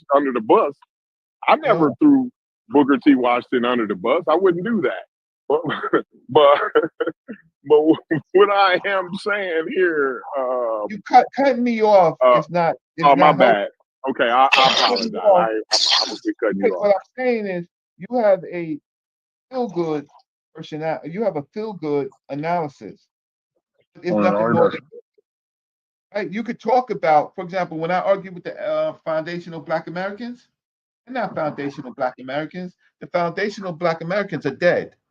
Every single one of them. The last foundational Black American that we could say probably died in 1941. Right? Uh, and if you want to say that, if you want to use slavery as a meter, the last enslaved person probably died in 1941. We're not those people. We're not those Yeah, people. absolutely. So what make you think if we ain't even them people, why the fuck would we be somebody from Africa then? Okay. If we ain't even the people, that we descend directly from, how the fuck is we talking about Afrocentricity then? So, but this is the point. The point is, what my bigger point of it is, we don't have a plan for any of this. So when what you pose had no capabilities. So what? I'm Black American. I should focus on Black American. I should be American. That's not a plan. That's an emotional connection. What I'm looking No, for it's the plan. The plan has been working for years now. Like it's the same plan. When you go outside, it's not the plan on the internet. what plan? But when you Direct go out, me to a plan. direct Me to a plan, Corey. huh? You're telling me It about don't. feel good. You're religious. No, You're nothing no, but a I'm not. Baptist I'm telling preacher. you how society Man, works. I'm telling you how it let's actually study works society. outside. Right? Let's study society, right? You So, got to go outside to understand society. Like you can't outside read where? society in a book. You can't I got read more life society in a experiences book. than you, You gotta sir. you gotta How many you times have you been probably out of do this because you're country? more older than Yeah, and I have a lot more experience. Not only am I older and have experience, I have the life experience experience of my rather than the books. Corey. Yeah, Who's your so I don't give a damn about the books, but I give a damn about your experience though. good? That's what I do give I a don't damn have a about. problem with that. Corey, who's your mentor? Yeah. Corey, who's I your don't. mentor? I have my grandfather and a journeyman that taught me my trade. Okay, they Those are my taught you your mentors. trade, and Yes, okay. and my father and my uncles and those people like that. Yeah, my uncle and my aunt who's been married for 36 years, right? They mentor me in my marriage, right? My grandfather taught me my trade. Then once I learned basic skills, then I learned how to be an expert from the journeymen that were coming ahead of me. So Okay, those are great. my mentors. Go Okay, ahead. great. You answered my question. So the other part. Now expand that to the rest of our people. Do the majority of our people have that experience? They should, yeah, absolutely. Every majority of our people got uncles, aunts, fathers, mothers, grandfathers, all of that. And those are the So we ones who have teach them. us. Not some master teacher from the internet, right? Real life relationships, real life Why isn't it working experiences. for our people? I'm mentored Corey, by why isn't it real life working for our people? relationships and real life experiences. Corey, why That's isn't it what working mentors for me. the bulk of our people, Corey? It does work for the bulk of our people. Actually, it works for You 80% of agree? our people. Wait, stop. Yes, I do. I Stop, do. Go stop, ahead. stop. I'm asking other people. Has that experience worked for our people? Corey's talking about? What experience you talking about? I'm listening, but I'm doing some work over here. What experience specifically? Ask the question. Mentorship through family and elders. What Just worked all for we have me? enough. No, okay. Oh, you talking about you? You got where you at, Brass, because of your the people that's in your family, like your Oh yeah, dad, yeah, your yeah. My grandfather, father, my some brothers. uncles, Yeah, yeah, yeah. aunts. No question. Yeah, No question. yeah. No question. And then I wouldn't be even here without them. outside of your family, even That's outside not of what your I'm family, there's talking about. black men and women I'm talking about that have a does skill that set that work was able for to the mentor bulk? you Hold to on, one your mic, skill one set, mic, right? one mic. Yeah, No, yeah, what I'm saying, Brass, is you had people outside of your family who had a skill set to mentor you to get to your Oh skill yeah, set, no right? question, no question, no Absolutely. question. That's That's not what what That's we I'm not talking about. even, That talking yeah, works that's not about. every even day in real debatable. life. But that's That's my not case. I do recognize that that's my case. I No, can't that's speak how for everybody right. everyone. does. That's how everybody does it, Brad. Corey, you You just got, we can't got win to an cut the argument by bullshit just out. keep cutting me That's off. how everybody does it, bro. Bro, why But is go it ahead, Okay, y'all. I'm on mute. I'm on mute. okay, I'm hearing y'all. the question is, okay, we have individual experiences of success, some of us. and some of us don't, right? And so the question is why isn't it working for the bulk of our people? Corey says that everybody has this. We have a Says high rate the of bulk of our people. It does work for the bulk of our people. Go ahead. uh, we have a high rate of unemployment. We have a high rate uh, of terrible health care. We have a high rate of discrimination. We have a high rate of that. If I said again, unemployment. We have high debt prices with our people, right? We have the for the bulk of our people the inability to buy homes, even pay for tuition. You don't know how many black young people that are in colleges have to opt out because they can't get loans. We have a high rate of inability to start businesses, right, or restart businesses when they fail. Uh, we've been pushed to entertainment as out, and rap as an out, and now YouTube as an out, right? Uh, Anybody that says it's working for the bulk of our people is not actually being honest. Uh, the other groups of people have had a head start, right? Uh, and or they get supplemented. These bodega owners and stuff like that, particularly the Arab groups of people. These are families coming from their community for the sole purposes of a plan to benefit their own communities. They work. They work. Let me see. They usually have a 9-member shift. They work three shifts of 3 people, and they work enormous amount of hours. Right. We and our situation is that when we had those businesses first, right? But we had external forces with us. We had to pay protection, and if you didn't pay protection fees, you get robbed. The protection fees became exorbitant and exploitative, right? We have lots of things in our society that we need to kind of study. Not everybody who is even bright is going to be successful in America, and we have a high divorce rate that takes away and high child support rate. We don't have a plan. You say it's working. I'm saying it's not working. I'm saying we need a plan. You're looking at yourself, and what you're doing with yourself is you're looking out, or you're looking through the eyes of yourself as if every Black American is in your same situation, and that is not true. Uh, so we don't have the Asians, the Indians. Um, they have a cultural. It comes from the culture. Being African American, our culture has been disrupted. Uh, uh, African American, and when I mean African American, I mean everybody that's that descended from the continent of Africa that was sort of segmented out by race, right? To have less can I say less what's the word that I'm looking for? We were never on a level playing field. Individuals can be, and we have lots of individuals uh, that we have some entertainers. I was never on a level playing field, What? Reggie. I never said we were, I never, my claim was never that we were on a level playing field. I never had a level playing field. But you know what I did have? I had a grandmama and a granddaddy that told me, hey, you black ass nigga, you get your mother Right, but not everybody has that. harder than any motherfucker that you can see. Not You see what I'm everybody has saying? that, They Corey. told this, No, I don't see no, what you're listen, saying. listen, I brother. You told you went on for looking 5 at it through your and own I heard eyes. and You're not looking my at it through heart the was book of our started people. crying.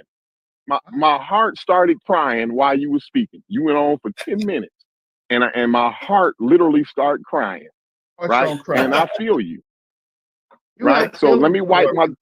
my heart tears because you done jerked them out. You jerked all my. You remember the candy, the Corey, tear jerkers? Yeah. you're missing you're talking about an individual family and the No, production. no, Do I'm not. you have No, any I'm brothers not. and I'm sisters? not. I'm not. Corey, Because do you have any brothers and everybody's sisters? been told the same Corey, exact thing do that you I'm gonna have any say. brothers and sisters? Absolutely. Are they as successful as you? They more successful than me. They actually graduated from high school and went on to college. Shit, I You did. don't need I no, went no, and no, I no, went no, and got no, my GED. I went no, and no, got no, my no. That's not GED and went to success. trade school. Going to college is not success. Or are Well, they more they're financially? successful in their life. They actually got career. They're out of college now. They're grown. They're 40 and they're 40 years old by now. I got my youngest little brother. He's 36 right now. Is that He's an is your family anesthesiologist. plan? Is your family plan the bulk? Is what the majority of No, Black Americans? nobody planned for that. Like, no, my little brother was never supposed to be an anesthesiologist. Never in a million years did my dad That's not what I'm imagine he would saying. be. Go ahead. That's not what I'm saying. That's absolutely what I'm saying. That's your reaction of something that you think I'm saying. Why isn't it working for the bulk of Black families that are It is like, working for the bulk of Black families. It does. And the one okay, I'm and gonna listen, it stop. would I'm work. gonna It stop. would I want work. to hear from the audience. Is Okay, is go ahead. You want to hear from the audience? America is America as it is, with us not being on a level playing field, is it working for the bulk of Black America? I want to hear I from the audience. didn't have a level playing field, Reggie, is what I'm trying to explain to you. I never had a fucking level playing field. Now, You know, what we need more, Corey, on the this. grandfather We that heard taught me that. my We heard trade, that. you know, he Yeah, never we went Corey, to I want to hear the third rest grade. of I want to hear the rest of Listen, the hold audience. on. You made the point. I made Let me say this. Let me Corey say one more made your thing. Let me say point, one more thing. and I Let me made make one more point, and then I'm done. I'm gonna shut the fuck up. Listen, my grandfather who taught me my trade and told me to get my black ass up and work my ass off 10, 20 times harder than any motherfucker I can see. Guess what? He only had a third. That motherfucker couldn't even read and write. Faceplate. Couldn't even read and write. He had a third grade education, bro. And he wasn't even probably on a third grade reading level. You see what I'm saying? So there's no fucking equal playing field here. It's one thing we gotta know is we gotta listen to what our fucking grandparents said. I'm just one of the ones who listened to what the fuck they said. They told me to get my motherfucking black ass up and you get your motherfucking ass out there and you work your motherfucking ass off 10 times harder than any motherfucker you can see. And it ain't no goddamn excuse for you, nigga. That's what they told me. And every nigga on here been told that. Yep. So it's been fair. It's been fair in that respect. Everybody got the same fucking warning that I did. I just took heed to the shit. Argument. That's just emotional. That's emotional. Right. I'm You asking see, you. what was emotional about that? The The way I whole said thing it, was, Corey. the way I said it was emotional, but it was facts. Because your grandmama told you the same shit, Tuck. You better quit No, playing with me right now. You can't go to saying, You yeah, better we quit grandma's playing boys. with me right We now, Tuck. grandma's boys, Corey, and I'm doing And your grandmama told I'm you doing the well for same myself, fucking Corey. shit she I'm told doing me. well for myself, Corey. But to say that's the That's because what majority, Granny instilled in you. that's crazy. Tuck, that's because of what Granny instilled in your motherfucking ass, boy. Is you kidding me? To say that's the majority is crazy, Corey. That's the Hey, only I part. can't. Parents didn't. What black parents didn't? Real quick. I Black can't parents didn't moderate. tell Somebody their got to boys moderate. they got to get their Can't moderate. motherfucking ass out there and work their asses off. Which black parents didn't? Let me hear y'all. Speak up. Speak up right now. Come off mute. Everybody who's black, who got black parents at the club, Corey. who told them they didn't have to go out and work 10 times harder. Wasn't around, Corey. Listen, it was somebody who told them. The uncle, the old man next door, the motherfucker, the teacher at the school told my teachers at my school. But the packs was selling, Corey. Listen, Tuck. The packs was selling around me too. You think I didn't sell packs and shit like that too? Tuck, is you a fool? Listen to here, Tuck. Listen, I got something to tell you. Go ahead. Even the teachers, even the black teachers that was at my school told my black ass, look, these little white kids gonna get away with murder, but your little black ass boy, you better not think for 1 second that you can get away with these little white boys is doing. You better have your shit together, boy, because the world ain't playing with you. See, that's the type of shit that needs to be said, and all y'all doing is talking about, well, everybody can't win, though, Corey. Everybody don't win, Corey. That's just listen. I didn't say everybody win. I said the majority of black folk win when they do the shit that their grandmama told to do. Corey, I hear you. We grandma boys. I feel you. I feel the That's all sentiment. you got to do is listen to what grandmama and them told your black ass, and your ass would be all right. You'll be all right, Tuck.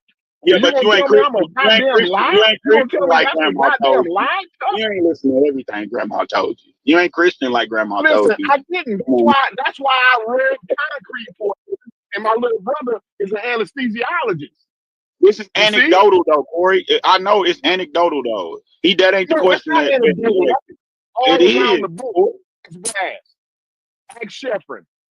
Sheffrin probably didn't do everything his mama said. That's why he a barber. Maybe his sister did a lot of shit his mama said. And she lived a lot more comfortable than him.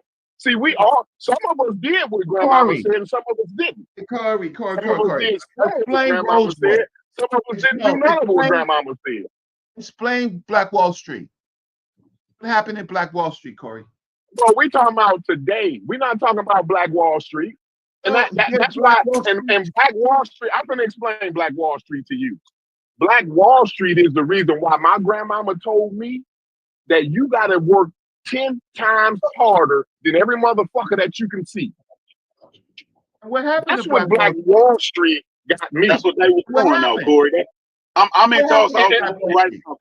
I'm in Tulsa right now. So we're going to keep bringing that up. Hey, one mic. Where the moderators at? One mic, bro. One mic. Moderate yourselves if we ain't got no moderators. I'm not going to heartstring me to death on this argument. You're not going to heartstring me out of this argument. Hold on, Tuck. We all getting good. Let's just do one at a time, please. it's Corey's belligerent right now. He ain't trying to hear us. He don't want to hear nothing we got to say. Black people is doing you well. Niggas is up here acting like you didn't have a fair shake, like Granny didn't tell you motherfucking niggas. And then you niggas are saying, well, everybody didn't listen. Well, then now that means you didn't have a fair shake because you didn't listen to what the fuck you were supposed to listen to. Wasn't even, Corey. You said that out your mouth.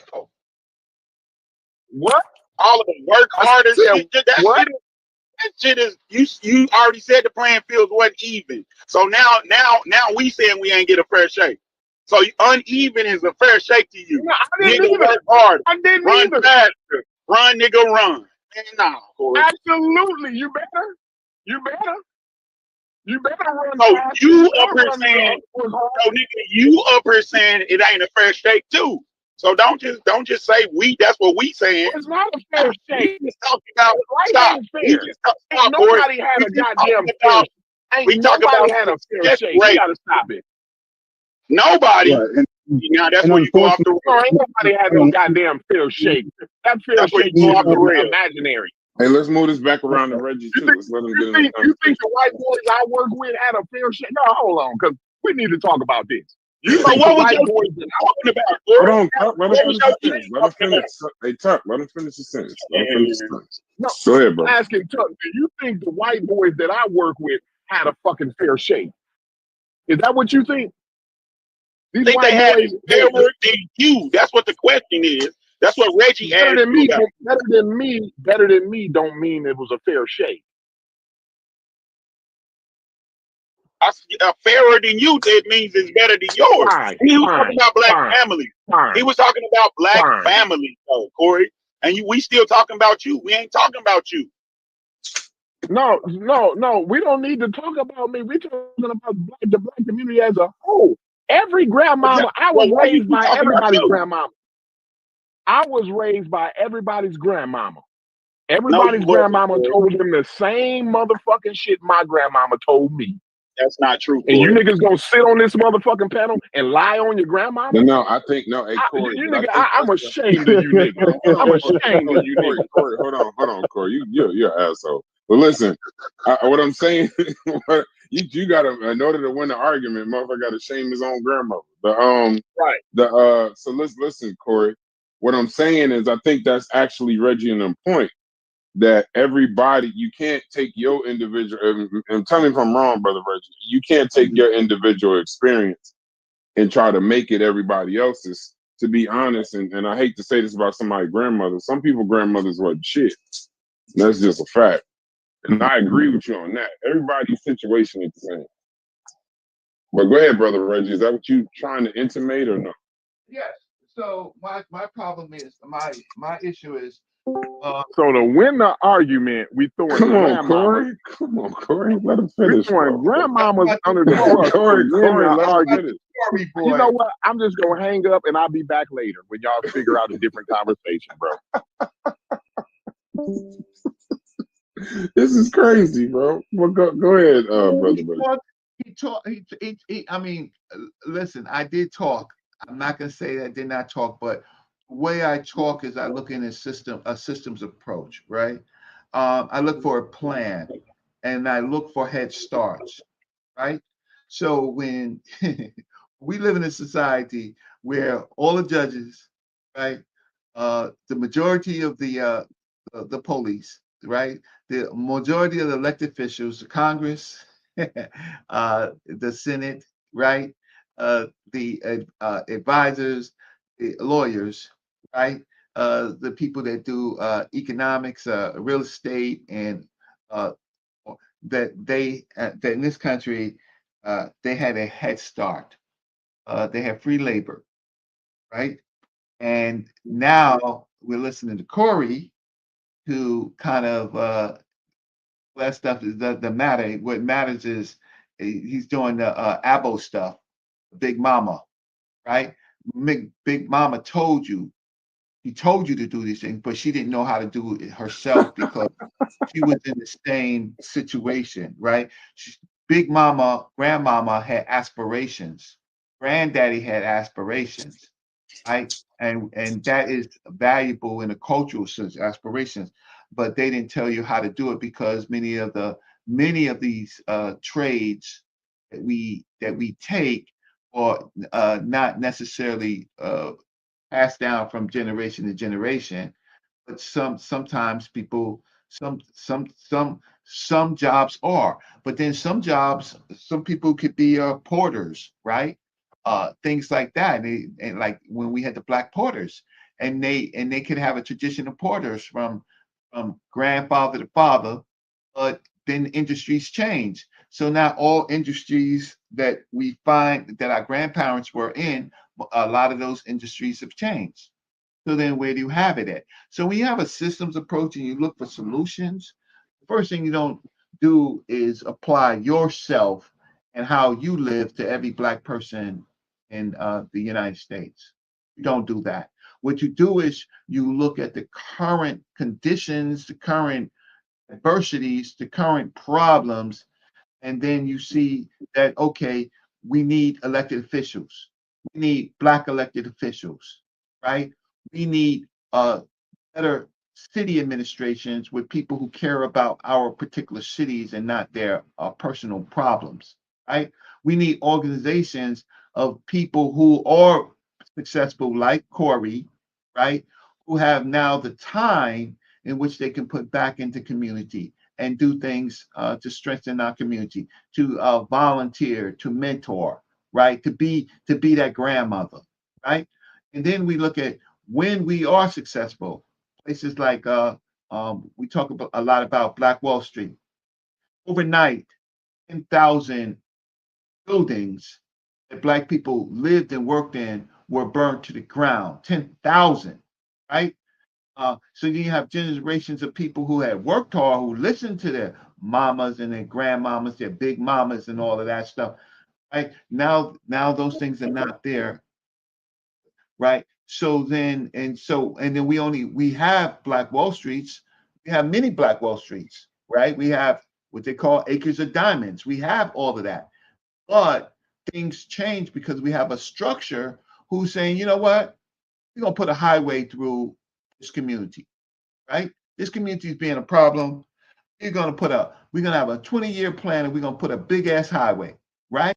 Oh, these farms are being successful, right? Or they need loans, right? Because the crops are not good. So we have a structure that's against us and usually benefits another group of people. Or he doesn't see it like that. He sees it under his own black nuclear family. And I am uh how can I say, for people that think like that, I you listen, I congratulate their nuclear family. But then we have organizations like Sigma Pi Phi fraternities and sororities and We had a whole movement of Freemasons, right? They didn't see it like Corey. They weren't going to leave it by chance, right? They were going to work in their communities because they saw a bigger gain by duplicating structures, right? So when I don't have a problem, you see, I didn't get belligerent, I didn't get upset. I just asked for my time to say that other communities they benefited by unity. They accepted their individual success, but they created for them to be more successful, it created structures that other people can be successful, and then they can be successful because of the other success, right? Our problem is when we have done that in the past, right? We get adversarial situations from our own government.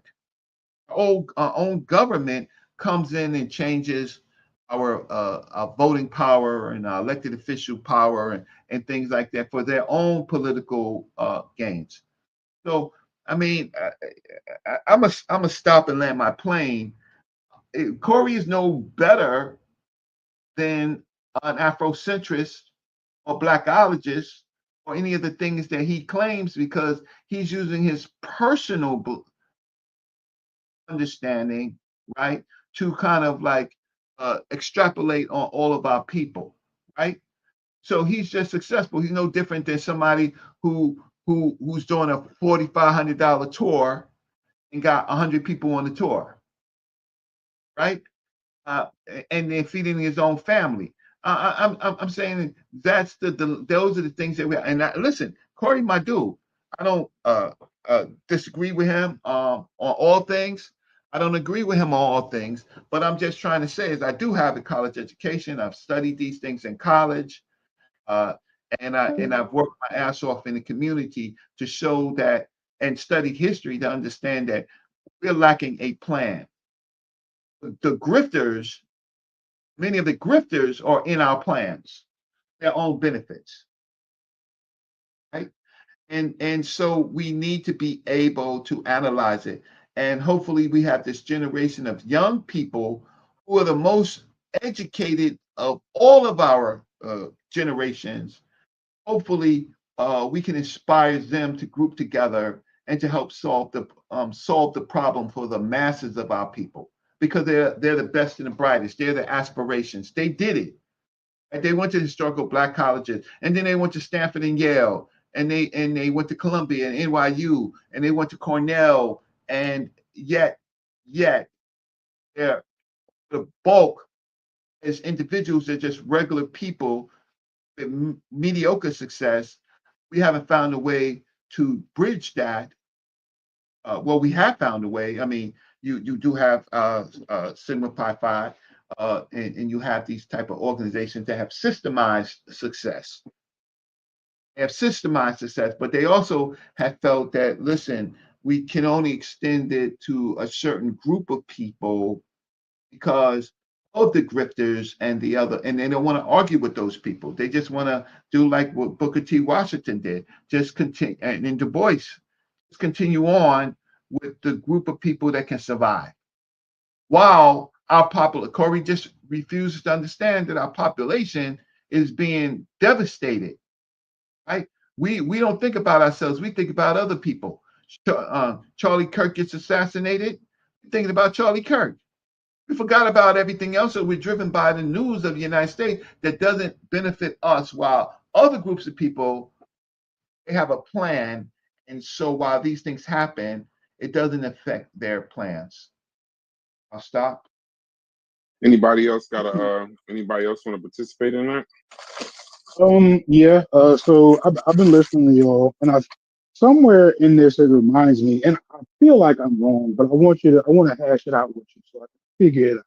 Where I might, 'cause I feel like somewhere that the approach might just be a bit ideological in a way, or not necessarily like more idealistic, right? Because it basically, I don't think that you'll ever weed out the disparities in complex communities. Like, I feel like there'll always be a minority group, and the minority group will always be exploited to some degree or another because they're the minority group.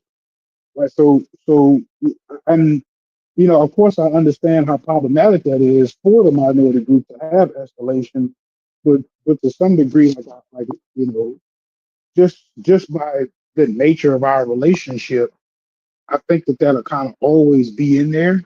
Right? I don't think that we'll ever like just completely like bridge the gap to where we now have like this completely equal playing field. But of course, we can make strides to make it better, right? And in that same breath, when you mention that the new generation is the most educated it's ever been, I got to take the small victories where I can. You get what I'm saying?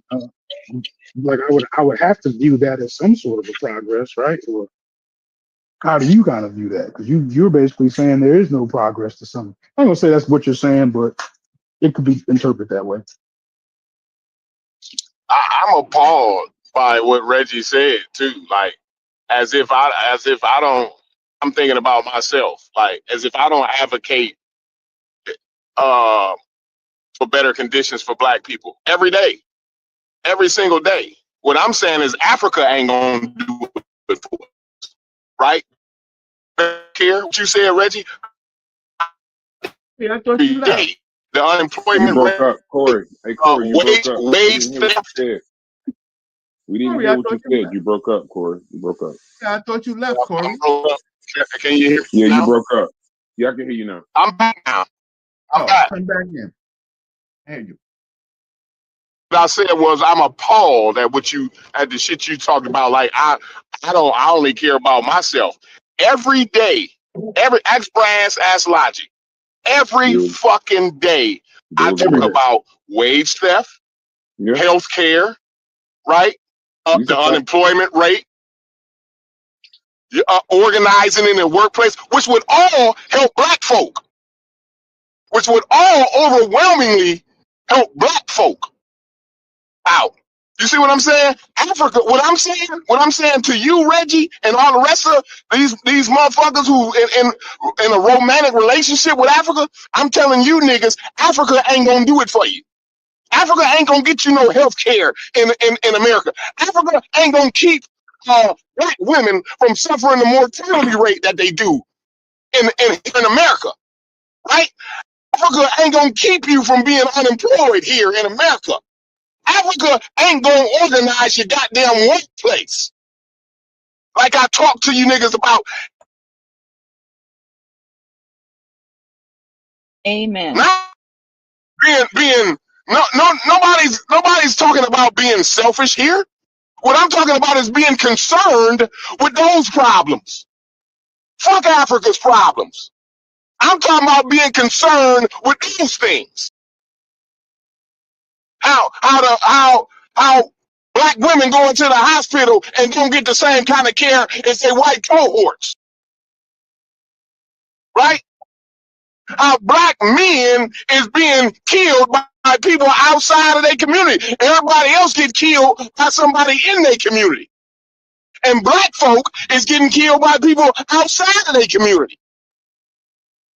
See, that's the shit I be talking about. I don't give a good goddamn about Africa. Ain't nothing Logic can take from Africa to help him over here. If y'all want to, I keep telling you niggas keep asking Logic the question. He ain't gonna tell you like I tell you. Ain't a mother-system thing he can take. And I keep asking him. And he gonna keep telling you in a nice roundabout way what I'm saying. Like, we gotta stop with the boy. Well, somebody's grandmama ain't shit. What? Did you hear these niggas? Did you hear these niggas? I thought it was on mute, They Corey, man. willing to But yeah, I say heard him. somebody's grandmama. These niggas is willing to say somebody's grandmama ain't shit so they can prove to me that Africa got some value in it for me. And you lie. Okay, can I? Man, I'm tired of this shit. And they gonna say, well, you Why you so emotional. emotional, What did I Corey? say that was emotional? Corey, why are Everything you I so said was emotional? motherfucking facts. Why are you so Everything I emotional? said was facts. You might think it's facts, but you're hurting your facts with your bad language. Listen, this is type of language that gets the This is message not a football conveyed. game, When I Corey. talk, listen, because I'm not This is talking not to a you, football Reggie. game. I'm not talking to you, Reggie. Because let me tell You you ain't got something. on because you When I was talk, talking to me. Reggie, I You ain't left got off on the because you was panel. talking to I me. left off the panel for 10 minutes. You had a whole 10 uninterrupted minutes. Can I I have said a 3? lot. I said Can I about have 3. 3? Can I have 3, Reggie? You had more than 3. And so what I'm saying, Reggie, is I'm not talking to you. That's why my message don't get conveyed to you when I use all my fucked up That's what language. the Because Corey, that's what the guess pseudos what? do. Because guess what, That's what the Reggie? pseudos Guess do. what? You know why? Listen, You know Reggie. how the pseudos Listen. do it? They don't What want to come pseudos up do with is the truth. interrupt a real nigga when he talking. That's what I know the pseudos doing. When a nigga putting out real good information, what pseudos do is interrupt that motherfucker. You sounding like That's what I've T-Fact. noticed pseudos do. But You sound like let's listen to T-Fact. what I'm saying. That don't hurt my feelings. You're not gonna get me to go off the chain about that. You sounding like T-Fact. I don't sound like T-Fex. Good. Hopefully T-Fex do talk this. If T-Fex talking the shit I'm talking, he sound like a good motherfucker to me. He sound like the kind of motherfucker that I want to be around. If he talking the shit I'm talking. So that shit don't hurt me in no kind of way, Reggie. Now let me continue back to what I was saying. Let me continue back on to my information because you're willing to listen to the bullshit that I say about Chief X, but the real information you keep cutting me off on, right? So like I was saying, I wasn't talking to you, right? Because you are to a point where I can't talk to you. But let me tell you what happens. When I talk this shit that I'm talking to, when I talk this kind of language that I'm using right now to them 25, 30, 21, 22-year-old niggas, they understand what the fuck that nigga saying. That old motherfucker right there, OG got some game. OG know what the fuck he talking about. You don't even know OG. How do that young 22-year-old know OG know what the fuck he talking about? Because when he look at his motherfucking bank account, he see that when he listen to that OG motherfucker, now he can raise a goddamn family. You see what I'm saying? So don't worry about how I sound to you, Reggie, because I don't give a fuck. I don't give a good fuck how I sound to you. What matters to me is how I sound to them young niggas. And there might be a young nigga on here listening to me right now that say, you know what? That nigga has got some passion about the shit that actually count in life. Yo, may I say something? Can we let Reggie respond first? Can I get into this? Yeah, of course. Can we let Reggie respond first though? I think we All right, let somebody else respond because Corey's mad at me. We need a cooling off period. I didn't trying to bring a balance between the two perspectives. Is I think Corey's trying to talk about personal history in the situation that's happening. So he's using it to show your complicity in striving or not striving despite what's against Uno. As Reggie's just focusing on the forces that and Reggie doesn't account for your community or your lack of initiative. And I think Corey's trying to say, well, there's a complicity involved in that too, because despite all of that, you were told try endeavor. And if you don't, if you give in and you give in to despair and the language from the weight being so much, then nobody's going to plan, Reggie, because the plan seems defeated. Why plan when they're going to change and going to build and mash up the whole of my plan? And I think Corey's offering the opposite to that, where Corey's trying to know there's complicity, because you can be complicit in your own demise by just giving in and accepting the situation as it is. rather than mustering to fight and doing the situation while working to change the situation at set speed. You just can't wait for somebody to change the situation. 80% of niggas do what you saying. 80% of niggas do what you talking about. After the thing. 80% of niggas do it in spite. They know all this shit because they grandmama told them, like my grandmama told me, Athema, like your grandmama told you, like your uncle told you, like your daddy told you, like the teacher told you, right? Like the football coach told you. Everybody done told you niggas. And you niggas want to sit up here and tell me, well, some people's grandmamas wasn't shit. Man, get the fuck out of here. I don't believe a word you niggas say. I don't believe a word you niggas say. Talking about, well, my grandmama wasn't shit. Well, you had a coach in your life, and he told you the same shit my granddaddy told me. You had an uncle, you had a next door neighbor. Somebody told you to cast something that was good. And whether you took heed to it or not, that's the complicit that Athema is talking about. Is you complicit in spite, or is you complicit in your demise? Huh? I don't understand. I think you misused the word complicity. No. I can use the word the way I put it. I put it in the nigga way. I put the word in the nigga way. I speak English. Right? I don't give a fuck. You gotta speak nigga when you're talking to me. I speak nigga. That's why we arguing. That's why we arguing, Reggie, because you don't speak nigga. No, I don't. There's a language barrier. It's a language barrier. You don't speak nigga, and that's the only language I know. Right. So we're talking. We're trying to educate people, and the people are not niggas. Listen. I've educated countless. I can't count the niggas that I've educated. I get niggas texting me. I don't know who the fuck they is no more. What you're talking about is your personal success. And no, because this is what happens in everybody on here. Every single person on here can attest to it. Whether they do it or not is a different thing. Waiting for them to talk. No, they don't want to talk because they feel sorry.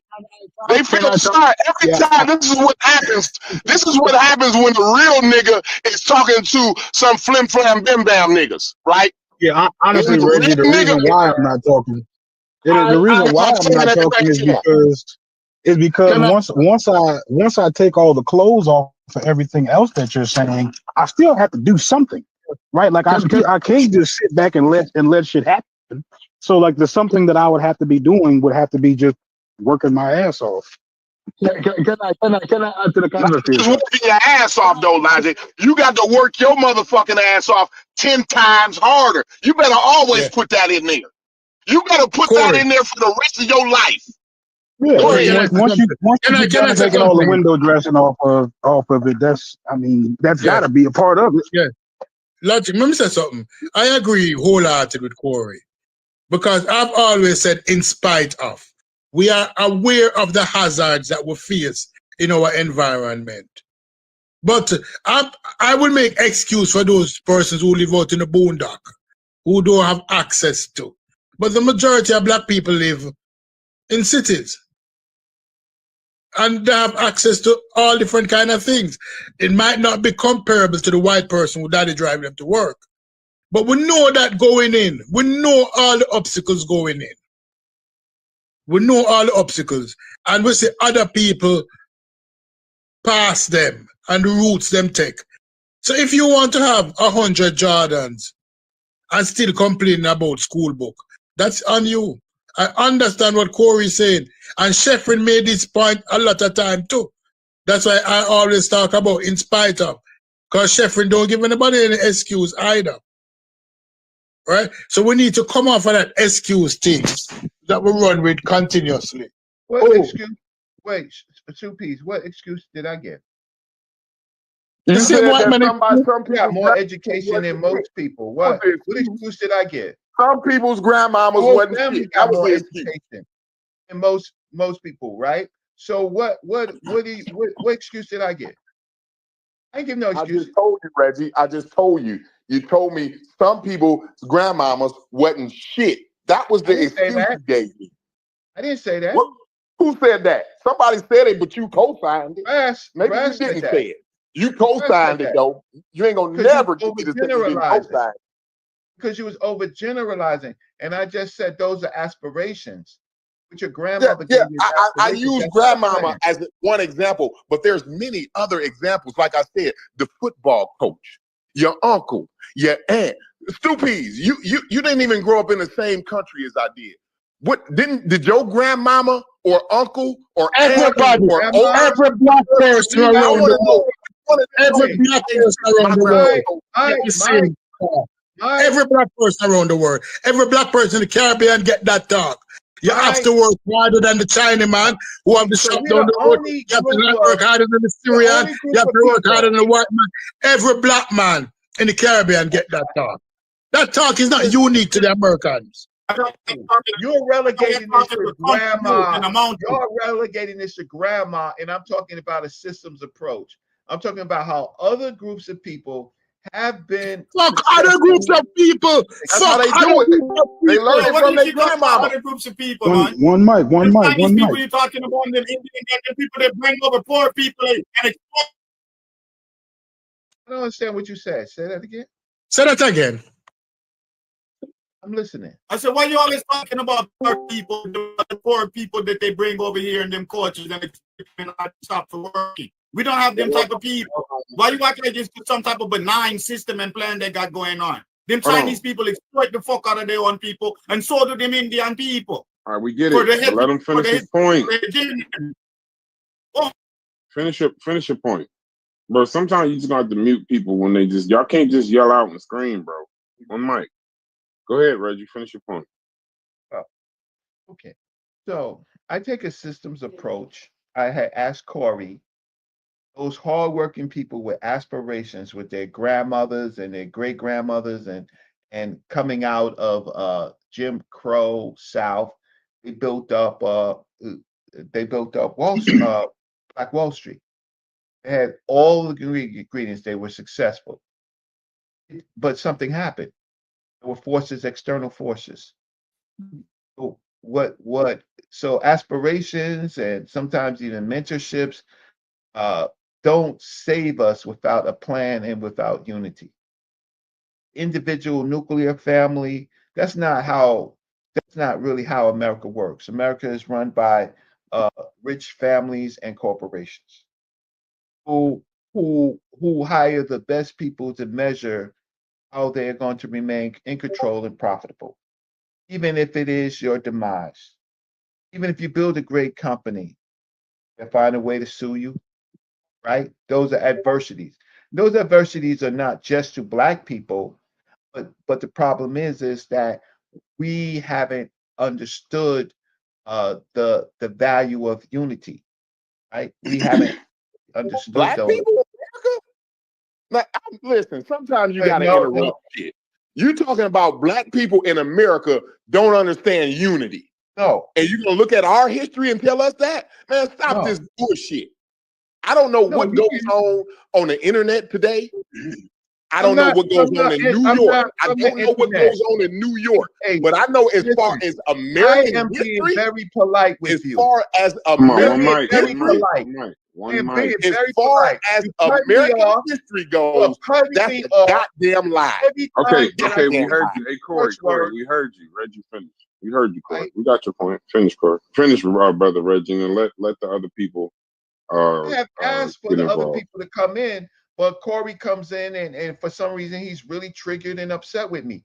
Corey, no, Because I hear have read a more lot of books. because it I have started said out with I the have much more romanticism. education. I got the spray Right? paint I have much more community engagement, right, over my than me. 60 years of life. Good. Right? I talked to far more. I talked to Cornel West. I've talked to Henry Louis Gates, if you like those type of people, as well as as well as the people that you know I've talked to, right?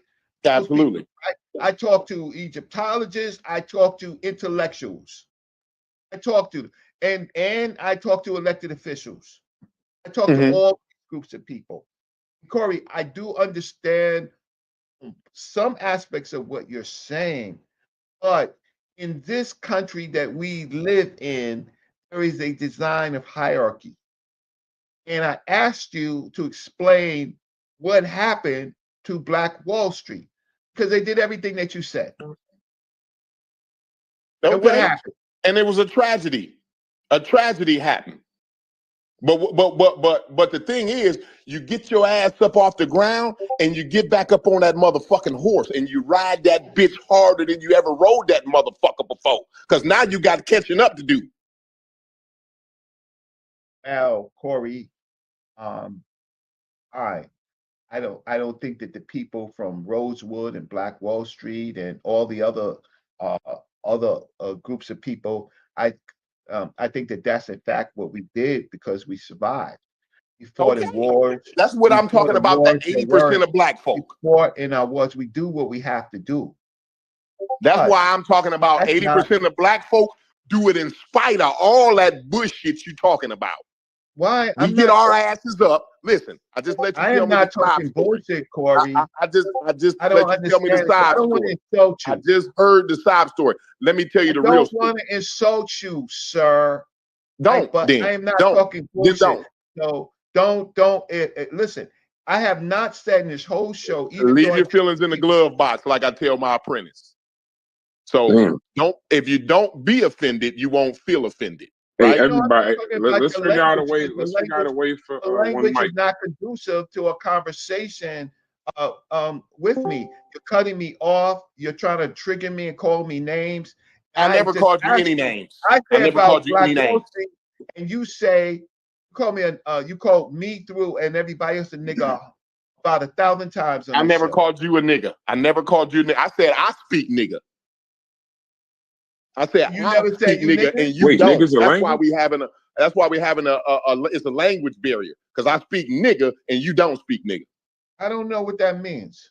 That's because there's a language barrier. We already established the problem already. You don't understand Well, me Corey, because I speak nigga and you don't.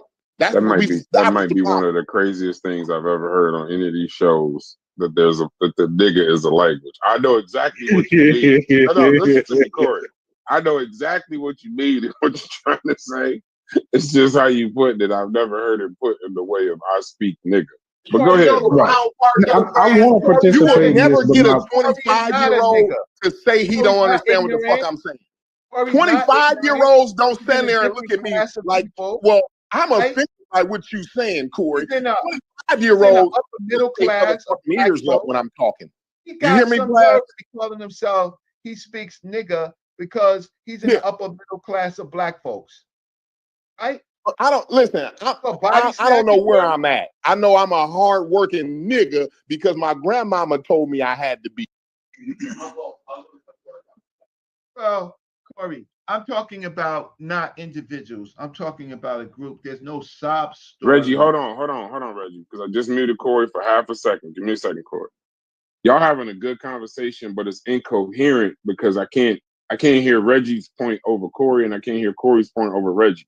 Y'all just take time and talk to each other, and then allow people like Anathema and or Stu Peas to get, or Logic or Sister Sapa to get in the conversation. So y'all having a back and forth, that's cool, but have a back and forth. Just don't talk over each other because I can't even hear either one of y'all point. I'm gonna let Corey go first, Reggie. Right? Let him say what he got to say, and then you come in and y'all try to have a discourse, not necessarily talk over each other. Go ahead, Corey. Yeah. So Reggie don't realize like we're not that far off from each other. It's just that I speak the language of that kids can hear, right? Reggie, I'm sorry. I apologize, and this ain't no insult. When you start talking, I can guarantee you a 25-year-old don't hear what the fuck you saying, bro. I'm just saying. So when I start talking, though, them motherfucking ears, they all ears. Them motherfuckers literally turn into a whole ear in front of my face. because I'm not putting no motherfucking sugar on it. I'm not trying to be more intellectual than them. I comes right down to where the fuck they at. And I tell them just how the fuck it is. No, little nigga, you can't act like that motherfucker over there. You need to have your shit together 10 times more than that motherfucker. If you think I'm playing, look over here at this motherfucker who thought I was playing. See what I'm saying? That's how you talk to the youth today. I'm not trying to get you niggas. I don't want any of you niggas to understand anything I'm saying. Because you niggas don't matter to me. What matters is the motherfuckers that's coming behind me. See, that's what mattered to me. And all the intellectual and tuck your shirt in and tie and use the and go to Chat GPT and find the right term. That shit ain't getting heard by the youth today. And furthermore, the conversation, I need to bring the spray paint to the conversation because we way off of from where what the original question was, right? The original question was, what could logic use from Africa today? See, now we all off mad because I told motherfuckers what their grandmama been told them. Now we saying people's grandmamas wasn't shit now. See, we don't went from whether Africa is beneficial to African Americans today or not to people's grandmamas ain't shit. See, we rather throw African American grandmama under the bus than tell the truth about Africa. We gotta stop this shit, y'all. I'm done. Go ahead, Reggie. Okay, great. Thank you so much. Oh, you're talking about individual endeavors, and I'm talking about group endeavors, looking at sweeps of history, right? Once we got free during the time, and what Booker T. Washington did, and his model, right? And then also having to, and in that is planning for groups of people, not individual. Individual wealth in America is just what it is, individual, but it offers no protections. All you have to do is just take a trip and find yourself in a sundown town, and with all your great individual endeavor, you might not make it out, right? That's the state of America, right? There are places where we can't go, and that still exists. So but with that, right? We have to have a plan for our whole people, for our best interest, right? Now, on even though Brass did change the conversation a little bit, he did, but Chinese and other groups of people, Europeans, all types of groups of people, they're finding themselves in Africa. Even the South Africans that we know, those Boers, they made themselves Africans. They decided they could be much more lucrative in Africa, right? And they have been, right? They controlled gold and they controlled the diamonds, right? They did it in an adversarial way.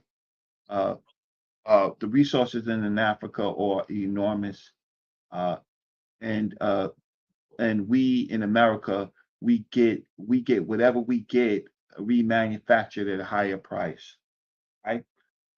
So we need to find we have an advantage because we are African to work with that continent which we were pushed out of because of the slave trade. So we have some connections that we need to forge while other people are getting ahead of us. All right. There are people that are going to Africa and landing on a shitload of gold, right? We're gonna buy gold and put it on our neck, right? We other groups of people went to Africa, right, for bodies, for humans, right, and they got a head start. It's anti-African talk I think we all have to put it in perspective.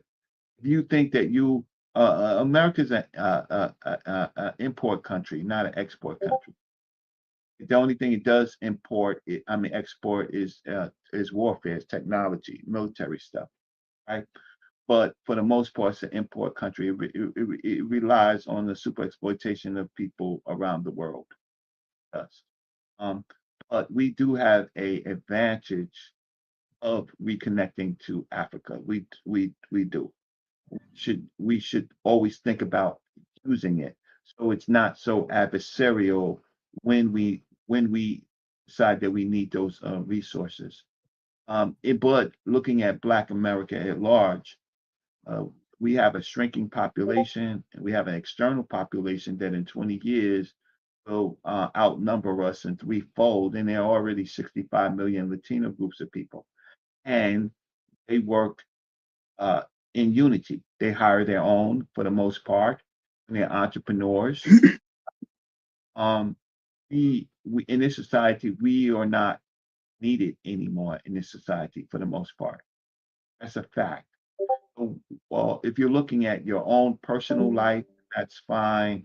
But if you look 20, 30 years down the road, which we should factor into all these things and try to have a group plan.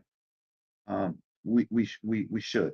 The dollars, America's in 32 trillion dollars in debt. They're only printing money to keep a certain group of people's lifestyle, but the valuation of the American dollar is at an all-time low. That's a fact. You may not see it, but you do see it with the cost of groceries and gas and things like that. And the American empire is But what falling. that has to do with the question? Absolutely. What that has to do with the question? Corey, Because let, the question let's can I say something, Corey? Yeah, yeah, no, no. Go Before ahead, you go, Stu. No, you can't let me cut say, me off. let me say Just something. No, can't. you're I thought you were continuing. done. I thought you You're were done, done. man. You're me Hey, off. Stu, done. he's not You're, done. Stu, he's not done. Let him finish, and then you okay, can say what you want. finish. He's not done. Let him Finish. finish, and then come into the conversation. Go ahead, brother. Yeah. So now all of a sudden, Stu Peace wants to say that I'm not answering the question, and that is far from the truth. The truth of the matter is, I keep continuously saying in every other sentence that we need a plan for all of our people, not for individual, because that we individuals find adversity that individuals suffer, right? We need a plan that is going to push us through the adversity, and that is only unity. So you know my work about the Black City Plan, right? You know my work about my politics and economics and culture. I don't think about individuals. I think about the group, right?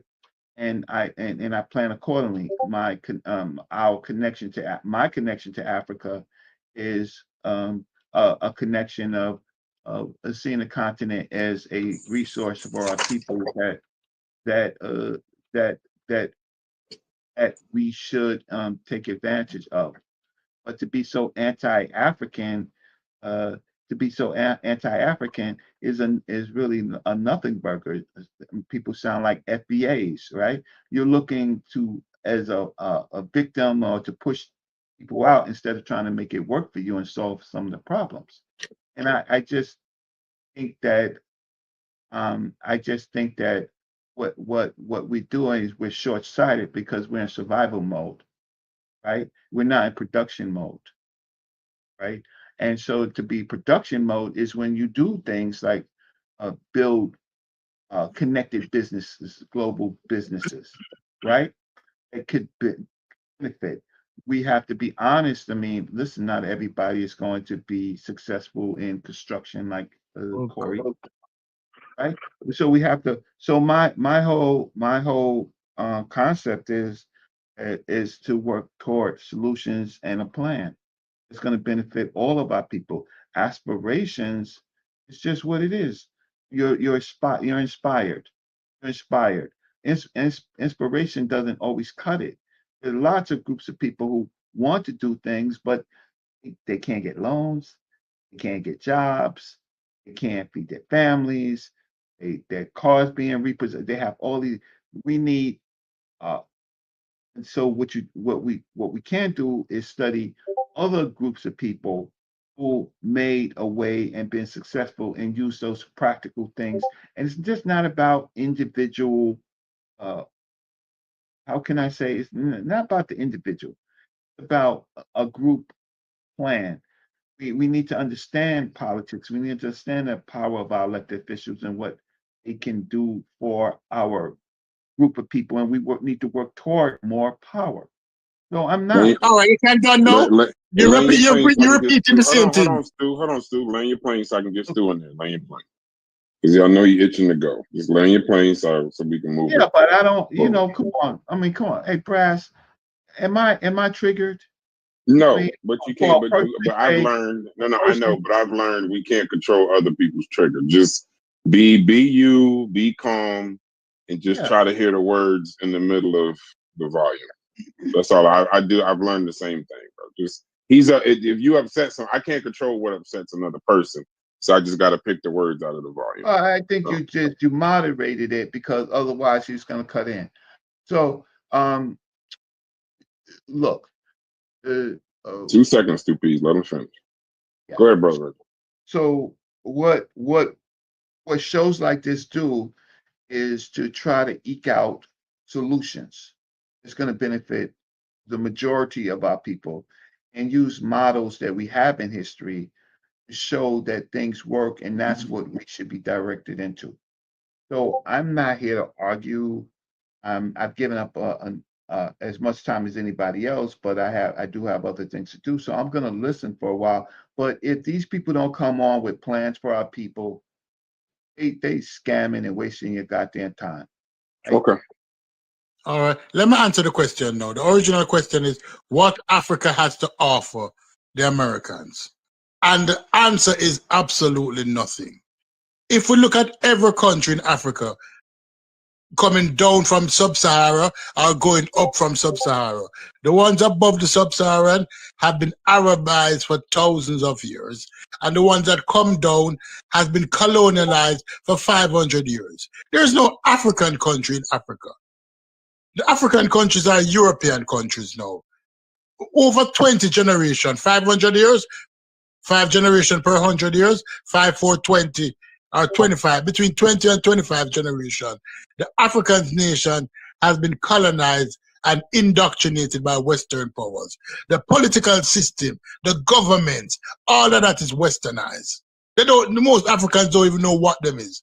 The music that they listen now, the most popular music in Africa is a bastardization of reggaeton, of reggae, which reggae has its roots in rhythm and blues.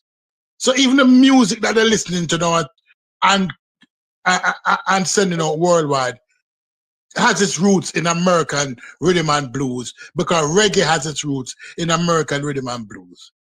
They're learning just as much as us.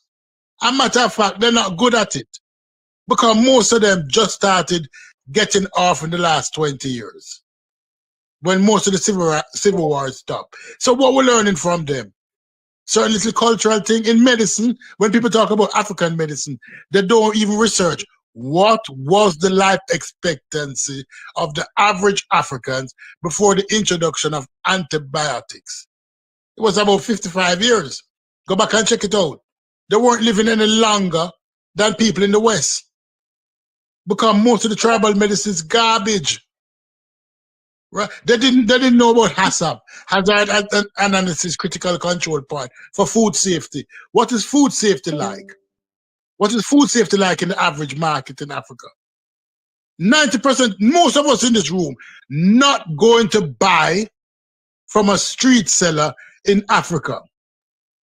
There's no hand washing tradition. Facts are stupid. Facts. Very real.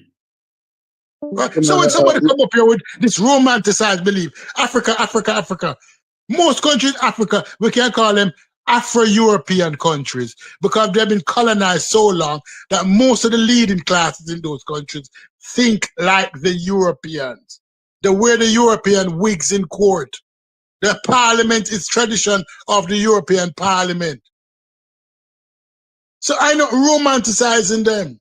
The infrastructure, the roadways are European They follow European tradition. So when somebody come up here and say, oh, the African is the ideal black man. No, the black man in the West is the ideal black man. Is the black man in the West is now superimposing himself on the African, teaching the African how to be a black man. Because the African lost his identity when he was colonized by the European. Well, that's the truth. Boy, Hey, when you say that niggas one hear more the time. truth, you niggas start speaking up. I want to Say hear that some one more testimony time. here. Say that Sometime. last sentence. Say that The last sentence truth one more is time, told. Stu. Go ahead. Say that last sentence one more time, Stu. They teaching what? Who's teaching what? The black man in the West is teaching the Africans how to be a black man. Church.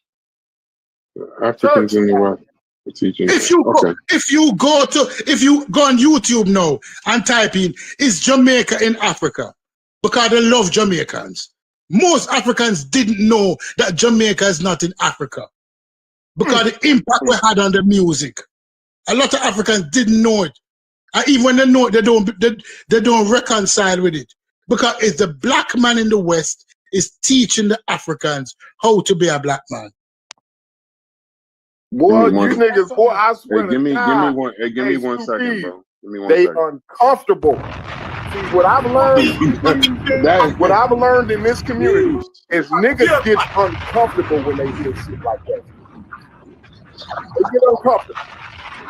Well, listen, I'm confused because Corey, not for nothing. I ain't trying to cut Stu, and Stu, you could continue. I think that'd be a good title for a show. Somebody remind me, or somebody could text me that in the back chat. But this kind of goes contradictory because for the last, that's very positive about us because for the last few days we've been listening about white people sprinkling freedom. So it throws me off when we finally get a little credit around here. But that's cool. Right. That's well, I cool. give credit all the time, right? I know. I know. I just was that y'all didn't give a good argument. We've been on freedom sprinkling for the past week. What I always say is black folk, African Americans, taught the world how to sit their motherfucking ass down and behave. We taught the whole world that through the Civil Rights Act and other and we continue to keep on teaching the world how to act civilized. The black man do that. See, niggas get uncomfortable when we say where we really at, what status we really at in society. You know what I mean? No, Corey, let me tell you the truth, Corey. If you go to the African countries now, they're all European in their nature. Why you think all of those Nigerians love the Rolls Royce and the Lamborghini and the Louis Vuitton? Because they're accepting of the European ideals of what it is acceptance. Most Africans don't know what it means. Most of us, they like it because we like it, stupids. Yeah, they are learning to be black from us. The black American, the black Jamaican, the black Caribbean, the black Brazilian, and they will tell you too that them don't even know what Africans mean. The African in Africa don't know what the term African mean. They think it mean what I think it mean. They probably think the shit mean birthday cake to them. It probably ain't no different than birthday cake to them. So when somebody come up here and tell you all of these romanticized bullshit, they have never spoken to a real Africans. Why do you think when they come to New York, they're so isolated? Because they don't know what it means to be black. They know what it means to be Nigerian. They know what it means to be Ghanaian, but they don't know what it is to be black. A black man. And that's the conversation. And that's the conversation many persons don't want to hear. Right. So for us, being a black man, they don't right. know So for us to insert in our psyche that we got to be more African, and we don't even properly define African, that is problematic for me. The problematic thing is that we know Africans. The black man in the West is no African. He's black, but he's no African. He learns his culture and his tradition. He pulls from multiple culture and he develops himself into what he is today. And we celebrate our roots that come from Africa, yes? And there's nothing wrong with that. But we're not African. Nope. There's nothing wrong with it. But when a black person comes to you and says, such and such, when you listen to a Ghanaian, when you listen to, when the Jamaicans first went to England after World War II, This And you hurt. can ask any African this. And the Nigerian went there also. They learned their blackness from Jamaicans. This is The hurting. This is Jamaicans were the hurting my ones that feelings right defended now. them. The rude boys. Why is it Go hurting and your research feelings, that. bro? This is hurt. Go and This is research hurting me that. what y'all saying, bro. This is Huh? hurting me. Why? What y'all saying. I ain't gonna lie. Like I'm listening to Corey, bro. Do you? No, I ain't gonna fuck up the conversation. Y'all go ahead. We'll have that Nah, other come on. conversation tomorrow. What No, is it? no, What is No, it? Africans because don't he know think what he it means think to be it's his black. point. contradictory. He thinks it's contradictory Yeah. with I don't want to change the conversation. I want to stay on this conversation. Okay. I'm moderating. We can have that I get conversation you. tomorrow. but That's another show. all I in got all, I Different think you show. just misunderstood me, Brass, the whole time. Which Yeah, I you think definitely hurt my feelings. Me I and was you, aware a lot of Let me say me and this. you might have to run a fade later. All right. Let You me say definitely this. hurt my Corey, let me finish with this, Corey. Corey, let Go me ahead. finish with this. Yeah, If you look at most African countries' flag, it is the flag of the UNIA missing one color. Because the UNIA and Marcus Garvey had so much impact on them and their blackness that they recognize it in most of these countries' flag. They did not know what it means to be black. Black come from the West. Black don't come from the East. Tribes come from the East. And when the tribes came from the East and came to the West, they became black. And they exported the blackness all across the world. Right. When you Right. sit and think on that, and then you come back to me and try to No, rebut me, you're Reggie. right. No, you're right. You're right. So Tribes We came from sound the like East, and a blackness came from the West. we sound like a FBA channel right now. It is not No, limited. man. No. Hold up I a am second, not because limiting I gotta blackness say to this. America. No, Because these are all facts. everybody moved out the way and let Reggie explain himself for a nice amount of time. He definitely had a lot of time. Now, if I were to ask any one of y'all, how did he answer the question? I don't think that y'all could really repeat it, because I didn't hear an answer. I heard a lot of talking around it, like saying that we could use Africa, it's a valuable resource. Maybe what we could, that it could be valuable. He kind of emphasized that, but he didn't necessarily say why or for what. He just emphasized that it could be valuable. So like for me, on all of this time that he spends talking about Africa and creating these talking points about how beautiful it is, that should be very easy for him to answer at this point. He's been doing that for so long, and the fact that it takes him 30 minutes to give me like a direct answer to that question, to me, that's puzzling. That's very puzzling. That's like the whole time you don't really have a strong idea on why we should incorporate Africa or how to incorporate Africa, right? Like after 50 years of doing that, if we ain't mapped out how we can use Africa and you still pushing it, that don't make sense to me. I It think doesn't. that's your point of. I think that is your limited point of view. I answered the difference between me is that I at least give solutions. The only solutions y'all gave is your goddamn grandmother, right? So, and your grandmother's inspiration and aspirations. You're not talking about the geopolitics. You're not talking about. that's all you heard, right? Geopolitics. I Yeah, you talk don't about know the the word. solutions every day. That just wasn't the question today, right? I talk No, about So solutions I'm every day. supposed to get global politics from my grandma? no, that's the point. You listen No, to I your got it from grandma, mine. and we're looking I at. got the global. I got how to go through the globe from my grandmama. I did. No, but see, you're not looking at the Some people system. didn't have a grandmama. Some people's grandmamas wasn't shit though, Logic. I just Why just you let you gotta know. say that out loud again? Because Some people's grandmas wasn't can't be shit. people God that say damn. that that we don't use all of the capabilities of systems and structures, but we're going to avoid all of that, all of the sacrifice, all of the savings, all of the grimacing, with the and put it to grandma just said pick yourself up, like, and then all this other stuff, all the lies Stupi says about Islam was in Africa for thousands of years. That's a goddamn lie, right? That's just, I don't know why he would say things like that. That black people in America is teaching Africans how to be black, right? Absolutely. They Absolutely. they emulate us at a pretty Tribes high came from level, the Reggie. east. They definitely do. That made everybody when Stupid said that, because I done said shit like that before. When he said that, that made motherfuckers scared. See, that's scary.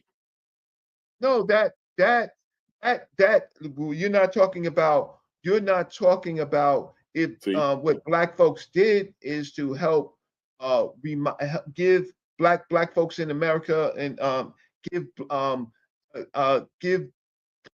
Africans a place to restart Africa and to shake off colonialism, right? So that they That's can why be. black came from the west to give them that opportunity. No, don't say shit that you didn't say. I said tribes came from the east and black came from the west. That's what I said. One mic, Stu. We let you speak. I'm talking about geopolitics. Don't add in what I'm talking about with what you wasn't talking about. You're talking about goddamn music and cars and dumb shit like that. That's what you're talking about. You're talking about. That's right. That's what you're talking about. That's why. Because I think Stupid's was speaking nigga. I apologize. Stupid's, if you speak what Reggie speak, you might need to say it in that way, but I speak only one language. You a little more worldly than me, Stupid, so you might speak more than just nigga. But the way you said it, that was in nigga, right? So you might need to explain that in a different way because he didn't hear you. Stop talking. When the Africans came over here, they came over here as tribes. They had no consolidation. They were tribes. They came over here and learned to be black. Are you disputing that? That sounds so goddamn stupid. What does it mean to learn to be black? Because black is not defined by the tribe you origin. Black is defined by a culture, by a common struggle. That's how black is defined as a common struggle. That's what I limited any nation state. Motherfucker need to be somewhere talking. You need a bigger microphone than Discord, Stupid. I'm gonna tell you that right now. You're doing the world a disservice. You know what it by is? hanging out with fools like nothing. We went from grandma success, right, to fucking reggae music, right, to fucking cars. Is that the only thing that you motherfuckers can offer?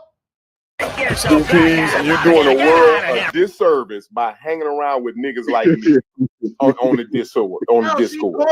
Listen, limited people who got to Africa and carry other people to Africa and saying to the Americans that, oh, these are your fellow black people. The fucking Africans didn't see themselves as black until 1962, 63. They didn't consider themselves black. They didn't consider themselves black. So you're telling people that when did the average African start to consider themselves as black and not as a tribe? Let's be honest, Reggie. Let's have an honest conversation here. When did Africans? What did you say, nigga? When?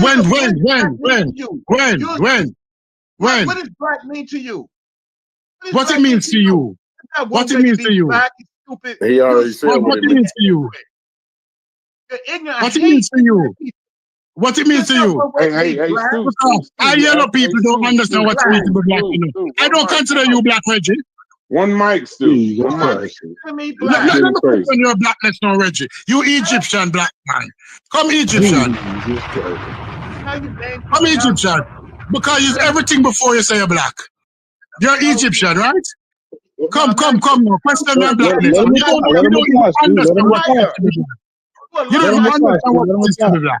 I don't identify myself as an Egyptian or ancient Egyptian. Yes, you do. You're only close to your chest. You're only close to your chest. You know everything about it. You even study the language. You stupid ass. You even study the language. You want to get it. You even study the language. Let them apply. Let them apply. To other people, you stupid ass. Somebody killing the sound. Oh my God! You can't tell me about what I do. What the fuck are you? I know that you're not black. No, I'm not this black. This guy yellow, bro. Come in here. No, I'm talking about blackness. I'm talking. Now hold up. Now, Stupid. Let me try to say it in a different way, right? Because you tell a story, brother Reggie, about how one time y'all went to Africa, and Dr. Ben wouldn't let Ashwa Kwesi into a particular room in the temple, right? So like y'all at some point in time you were in a community where y'all looked at the African culture as so sacred that the people who y'all deemed it actually belonged to couldn't even go in there, right? So like it was so sacred that the real people couldn't even experience the shit once they got all the way to Africa. So some kind of way you'd have made a huge transformation, I told you but a you're also story. defending it at the same time. Oh no, you stupid. Now logic. Now logic. Nah, Logic. I'm stupid. I just repeated what No, you said. logic. How that Tell make me me why you stupid? stupid. Did I say that was right? I told you the story. I told you the story. Did I tell Right. you my I said the story to emphasize how much y'all opinion? I actually, told you my opinion on valued it. the community. Opinion for the very fact of the matter that you brought it up. I didn't say that I condoned it. I just simply told you the story about the dynamics. Where did I say that I said that was right? Now, I at the mean, same time, if you but I'm saying, like you're saying, What the you hell? did You not didn't know, push back. You you didn't yeah, push did you back. not know. You didn't push you back. came home and taught the same stuff. Like Yeah. there's no, your actions didn't change based on how you felt about it. Hey, I study history. I tell you dynamics. Right? You So don't that study history. You don't know anything Hey, about history. You know about Egyptian history. Stu Peace. I know it's brother Reggie. I know you just don't give a good goddamn. But let the man, you got your shit off. Just let them get their shit off, no. and then No. I bring you back in, Stu. Yeah, and Go ahead. I'm catching strays from you, Stu P. I ain't saying nothing crazy to brother I Reggie. want But to go And ahead. brother Reggie just said you ain't shit. You need to Yeah, he just respond. said I ain't shit and I ain't stupid, but I'm I I'm said gonna that take that. I'm gonna take that on no, the I'm chin. gonna say because He's you're talking the realest shit I mischaracterizing done heard in weeks on this you're motherfucker. mischaracterizing what I said because I tell you a story about something that actually happened and that I didn't give you my opinion on whether it was right or not. You're gonna use that against me by giving you I'm some not information. using it against you. I'm literally showing that at one point you were coming from a standpoint of having a large amount of value for this culture, for this thing, right? So now, we're getting into another conversation, whereas you're trying to like justify that thing and not giving us, you're Brought not it up. giving us like, huh? Brought it up. That's irrelevant. What I said How is then it irrelevant? is irrelevant. It's Okay. irrelevant to this conversation. That was a story talking about dynamics of Africans and going to Egypt. And if you really know, that was in my conversations about really disagreeing with the Comedics, right? So you're bringing it all out of context. So I shouldn't Okay. even I'll share my I'll, ex- experience. I'll accept that. Go ahead. I'll I accept that. shouldn't share my experiences with you because if you're going to take it out of context, but you I within simply said it to emphasize how much African civilization meant to you. That's all the reason I brought it up. That's it. listen, African history and African American history has been important to me for 39 years, right? Hmm. Honors award in Black Studies. Motherfucker, Stupies, what fucking honors you got, motherfucker? So you can't tell me when the motherfucker you ever talk to a historian online, right? Like you don't think that you have to, motherfucker? So then stop living through other people, motherfucker. Show us what you've done in your fucking life, right? What you wrote, what organizations that you were a part of that was Talk to, beneficial talk to to me. Talk to me. Stupids ain't even saying nothing right now. Talk to me. I'm no, trying to no, have a conversation with you. Because if Stupids started back up, this is gonna go left, bro. You talking to Stupids. I'm it's trying to talk already to you. left, but it's already left. So I said that But you it made ain't left with me and you though. That's why I'm trying to have a conversation with you. now I'm talking to you. Don't mischaracterize me. If there's something that you don't know that you want me to explain, I explain it. If you think I'm long-winded, yeah, because I have complexities and nuances, right, when I talk, right? So that some people could see different circumstances, different reasons, different understandings, right? But at the end of the day, Logic, now I'm talking to you.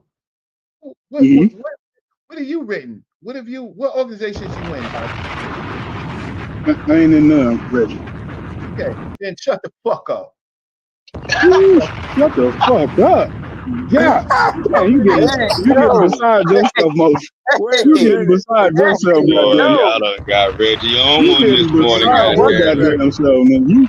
You owe me a motherfucking And the crazy you owe part me is lunch now, motherfucker. as much cussing as I You do, I don't motherfucker, you owe me lunch now, Wow. motherfucker. You getting beside your Hey, where goddamn self. the hell is Chef at? You tripping. I just pulled back up and I heard that. What organizations you're in? What you wrote? What in the nigga I mean, what is did that going make? Did on? that make me subhuman or some shit? What the fuck are you talking about, Reggie? We got Damn. Reggie cussing. Yeah, God damn. does that mean my grandma ain't shit because I ain't in no thing or You something? ain't did nothing with your time and energy, and you just criticize. What did you say, nigga? It's a nothing burger. That is Oh, that's powerful what nigga at work. I have to be able to criticize it, right? Because when I run into contradictions, I gotta be able to express that shit. DQ, I need that Reggie shut the fuck up clip. Yeah, I need to put that on the soundboard. we are clipping that. I want to apologize to you. God No, damn, man. I don't really talk like this. he can't hear your apology, bro. Yes, you do. Fuck up. Your apology is over. Yes, you do, bro. Because you probably can't name 10 motherfuckers that be more kind to you on the internet than me, and I gotta No, shut the fuck up. Man, fuck all that bullshit. Now you You mentioned, tripping bro. like Hey, a brother motherfucker, Reggie, bro. brother Reggie, But you you can't meant it. take, Let's you stand can't on trust this logic. No, hell, man, fuck all that, man. You done said you done sat up there and wrote that whack ass shit, and I'm sitting up here trying to be nice to you. You talking about some shit I wrote. You wrote some shit nobody even motherfucking read, it. Hey, nigga. brother, The shit Reggie, you give me wrote, 1 motherfuckers second. don't even read that shit. See, I told y'all better not. Hold on. Everybody, hold up. Brother Reggie, listen, we clearly got your point. I apologize that this cesspool that devolved to get you to even talk like this, but I gotta allow. Powerful nigga at work. I gotta allow. What did we do? Ask the to nigga respond what to does you, bro. Africa do for us? Is that Go what ahead, I Logic. did to Go ahead, justify Logic. getting cussed the fuck out? The floor is yours, Yeah, Logic. yeah, I'm saying, is that what I did to justify getting cussed out? I asked the nigga about Africa. The nigga who talk about Hold Africa. on, brother Reggie. Let him talk. Go ahead, You always Logic. talk. This is your always your thing though. This is Come a on, big y'all line. can't pile on, Tuck. I'll let you can come I'm in and pause down. right after I don't Logic. give a Go ahead, Logic. I'm simply saying, You in the middle of the code. I'm not gonna shut the fuck up, especially not in my own Discord. But I feel like all I asked you for was a satisfactory answer to what does Africa do for African Americans, right? And I could appreciate an answer minus the cuss out, if you don't mind. Can we just get the train back on the tracks, Mitch? Man, he just told you to shut the fuck up and you still being nice. God damn. I mean, bro, ahead, what am I Brother gonna Reggie. do? Tell Reggie get the fuck out and cuss don't him know. out, boot him? I mean, I get you. Go ahead, Brother Reggie. But the whole thing about it, though, even when I go in, I'm never disrespectful, right? I might use a lot of cuss words, and it may make certain people uncomfortable. But I'm not saying shut the fuck up or I'm gonna fuck you up or none of that shit. You know what I'm saying? Yeah, So bro, that's why I don't understand the pearl clutching. You see what I'm saying? When I get to talking, because I'm not talking disrespectful. I'm just keeping it as real as I can keep it. You know what I mean? So like it just be wild to me, like, you know, how shit goes. But we gave Logic the opportunity to get his get back. No, he don't need to I do that, mean, Logic yeah, don't do it's not that serious, gang. Because you know, I mean, Logic don't do that. No, yeah, it's not that serious for me. You know what I'm saying? I ain't gonna lie to you. I'm not on here trying to test my manhood versus Reggie. That ain't gonna do nothing for me. Hey, no problem, brother. For me, that ain't gonna do nothing. That might do something for him or y'all. I ain't gonna lie. No And problem. and through it I ain't all, I gonna get still nothing out ain't of that heard shit. what logic can use. Through all of it, I still ain't heard Exactly, what which is what logic I'm can trying to get the use. conversation back on the rails for. I done already got cussed out for it. Can I at least get a satisfactory answer? Hey, Reggie, We cuss done him out went to again, saying nigga. If that's we cool, done then cuss him agree out again. we Shit. didn't actually agree that some niggas got piece of shit grandmamas I agree before with we that. establish whether logic can use some shit from Africa I or fully not. agree with that.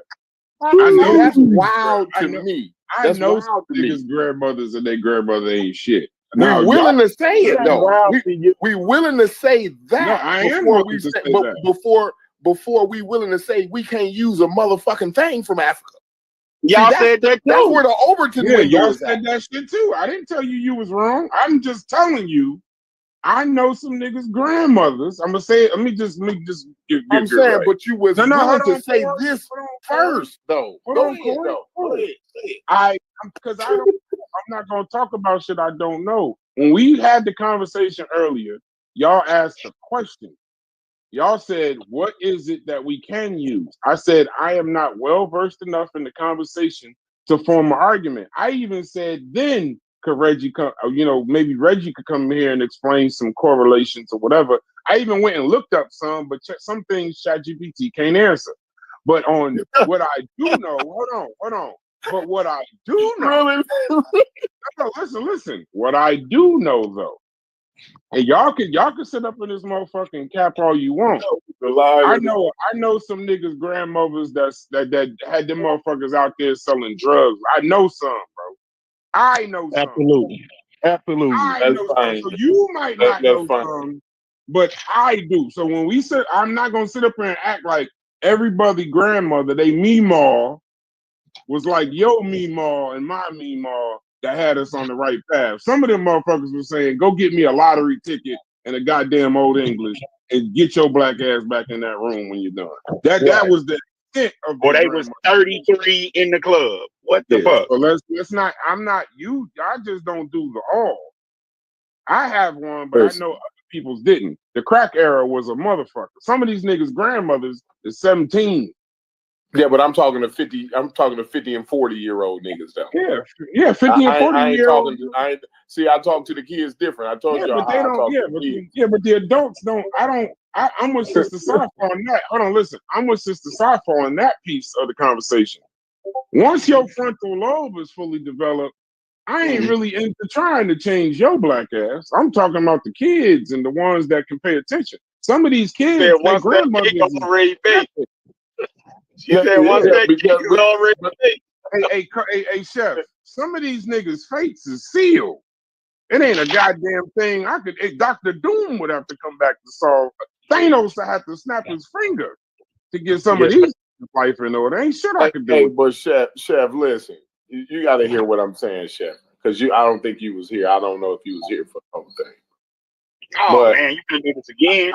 I clearly told them because they was pondering. It was a 6-hour endeavor where they was pondering what could possibly logic can use out of Africa, right?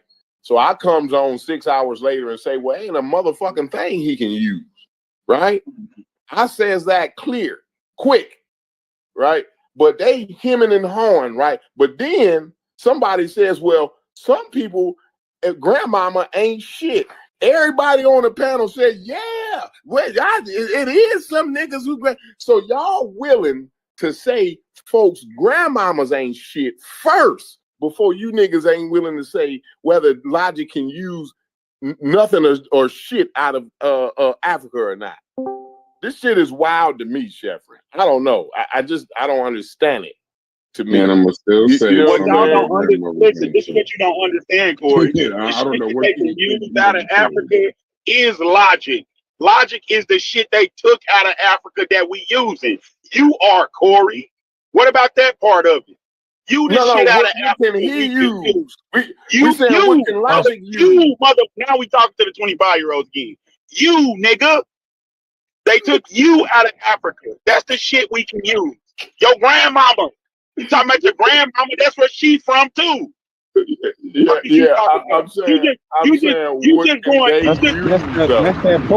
that poetry bullshit though. Yeah, How's that poetry? You trying to That's be all exactly what it motherfucking is. poetic and That's where I shit. need like. That's where I need That's like. exactly what it is. That's that it's poetry poetic. bullshit where you trying to use this beautiful language and we gotta get all fuck all that. But See, You know what logic, the see, question logic, I is. love it. See, though, logic, like see, it's logic, not even the question But for though. real though, Tuck, you know what the One question mic, is. one mic. Like, let Tuck finish. You Let know Tuck what the finish. question Let Tuck is. finish, Don't bro. try to talk around it. Yeah, because the this question is is how what you can are. they This is use? how you What are can about this what stuff. can the But grandmama use? What can logic use? Hold Yeah, on, let Tuck logic finish his logic thought. Let came him out of finish his Africa, but thought. what can Let he him use? finish his That's the that's thought. right. Let him finish That's his right. thought. That's Let what him he can finish his use. thought. He can use logic. That's what he can do. Use himself out of Africa. That's just a stop in the conversation though. Logic could go to logic. That's logic's fastball. That's what he go to when we having a conversation and don't bring up nothing about Africa because that's what he gonna say. He want to say that shit ain't shit. Leave it alone. I wish he would just say that instead of But what I acting like don't you care want to about say hearing that. some I shit. actually I don't want the think I answer don't to think the he want Dude, to question. say that. it's But your yeah, first one time saying second. I that said logic. it I don't already. That's want your first somebody I to time said say it saying that. that. before. I would I would like for somebody to actually give me an answer. That's No, what I you would don't. actually like. No, you don't. Yeah, No, you bro, don't. because that gives me more to talk about, motherfucker. I know what I'm trying to do. Yeah, I know what you're trying to do Reggie, you too. done brought logic out. African shit, yeah, it's the rhetoric in which you talk about it with. It's that the wild Corey do it too. That wild shit over there is what y'all call it. Y'all, you ain't looking for Nigga, nothing from Africa. I can't You help if ain't I looking say for nothing animal from Africa. sacrifices if you think that shit is wild. I can't help that. But I think it's wild too, But you by the eat way. chicken though. So yeah, Nigga, eat I'm chicken and saying beef it, but the right, wild shit. it's you that's making it wild, right? Like it's not me. No, All I it's said was wild animal to me. sacrifices. I'm in Oklahoma. Oklahoma. It's not wild to me. Do it all the time. Oh, Go okay. fishing Well, and shit you all the shouldn't be time. offended. Sacrifice animals all the time. You shouldn't be offended then if it ain't wild to you. No, I'm not offended. It's just the rhetoric in which you talk about it with. I know you don't care. I know a motherfucker can't give you shit from Africa because you American. You are happy with being American. You go as far as is capping for niggas that it's they times when it's white people doing shit, but when it's niggas, you don't got no compare. I told you this yesterday.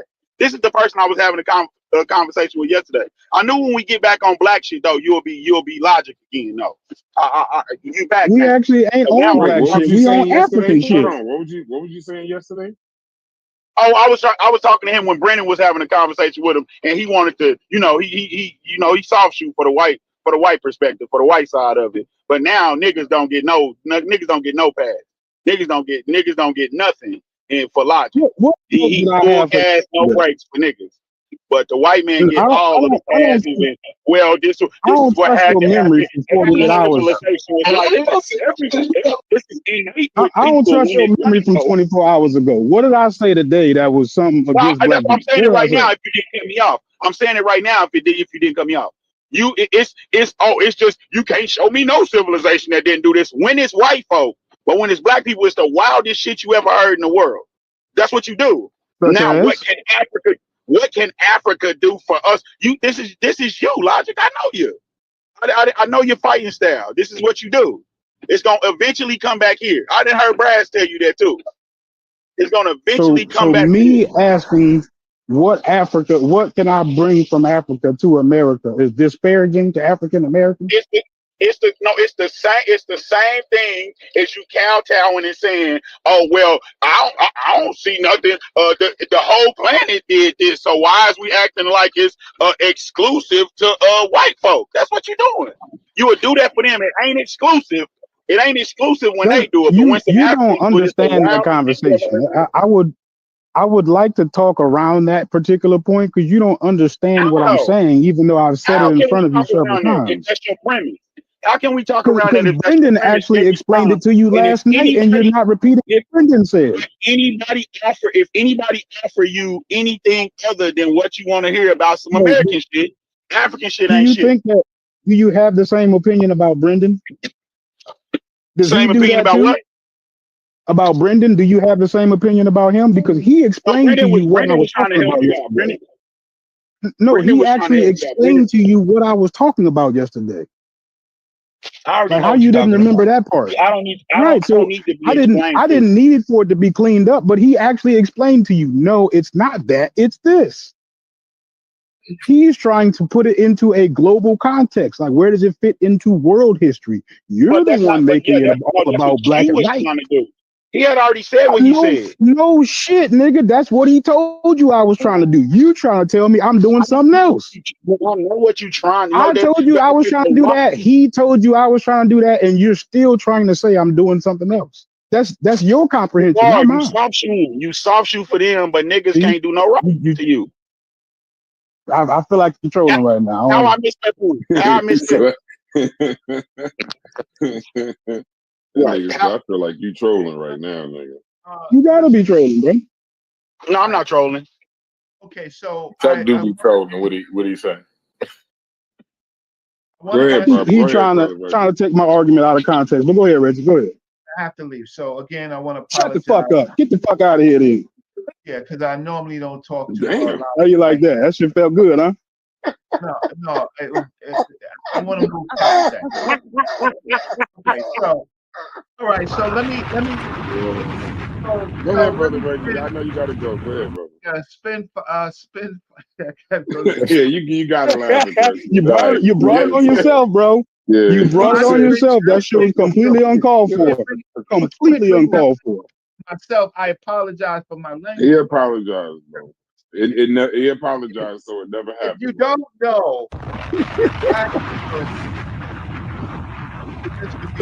Black American industry has to be restarted. We can't rely no longer on what America was in the last 50 years. Every group of people, Bro, you just gonna sit right there. I don't think You talking to us? He talking to somebody else, bro. He ain't talking to us. Oh my Go bad. ahead, bro. Go ahead, Reggie. Go ahead, Reggie. Black America's has to be restarted. Our industries, right? The way we do things have to be restarted. The whole world is looking at Africa to restart itself. When asking what can we take from Africa is now needing to build trade corridors for Black American industry, right? Investing in entrepreneurship, right? Supporting business development, right? And also making partnerships to access capital that we can't get in the United States for our own businesses. We have to go outside, and what we have to do is look for state or country support, right? So we also have the opportunity to sell our media, right? And the things that we actually manufacture and co-manufacture with African people, because at the African continent, because we can't do it within the current system in America. It has changed. If you don't know, with digital currency and all, it's changed in the last 10 years. So everything that we thought we knew, right, is now actually global because the money has gotten global. So why should we wait? Why should we wait while other groups of people, other states, other countries, other ethnicities get access to Africa because we have found to hate Africa so much because we don't like particular things about Africa, right? So if we're going to revive Black American industry, we're going to have to foster partnerships with the world. But the closest groups that we can foster relationship is people that look like us, and that is from the African continent, right? We will have less partnership with the Indians, the Chinese. I'm talking about Black Americans, but what we need to do is we need to understand the need to re-enter Africa for Black America and for the benefit of Africa, because as they grow strong, we can in fact actually we can actually become stronger. But other groups of people have a head start in this, and we have no start because we are solely dependent on white America. White America is never going to give us a fair shake. I know that there's tremendous problems with Africa. there's xenophobia and a whole host of issues. But the fact of the matter is, just on the basis of needing to restart our industry, we don't have an industry. We are a import country, and we are not smart enough to understand that we could, if we're going to import, we can get better deals than in the deals that we are currently getting for raw materials. So it is an economic corridor. You don't have to go after it and deal with the cultural, spiritual. You don't have to do that, but you're anti-African.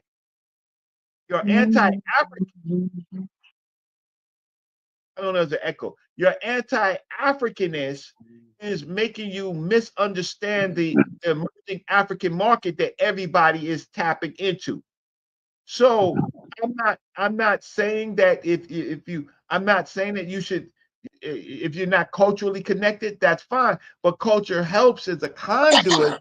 At least you're talking to people that look like you, who don't hate you like the rest of the world has learned to hate you. So, so so we have access to sell our media, right? Entertainment, right?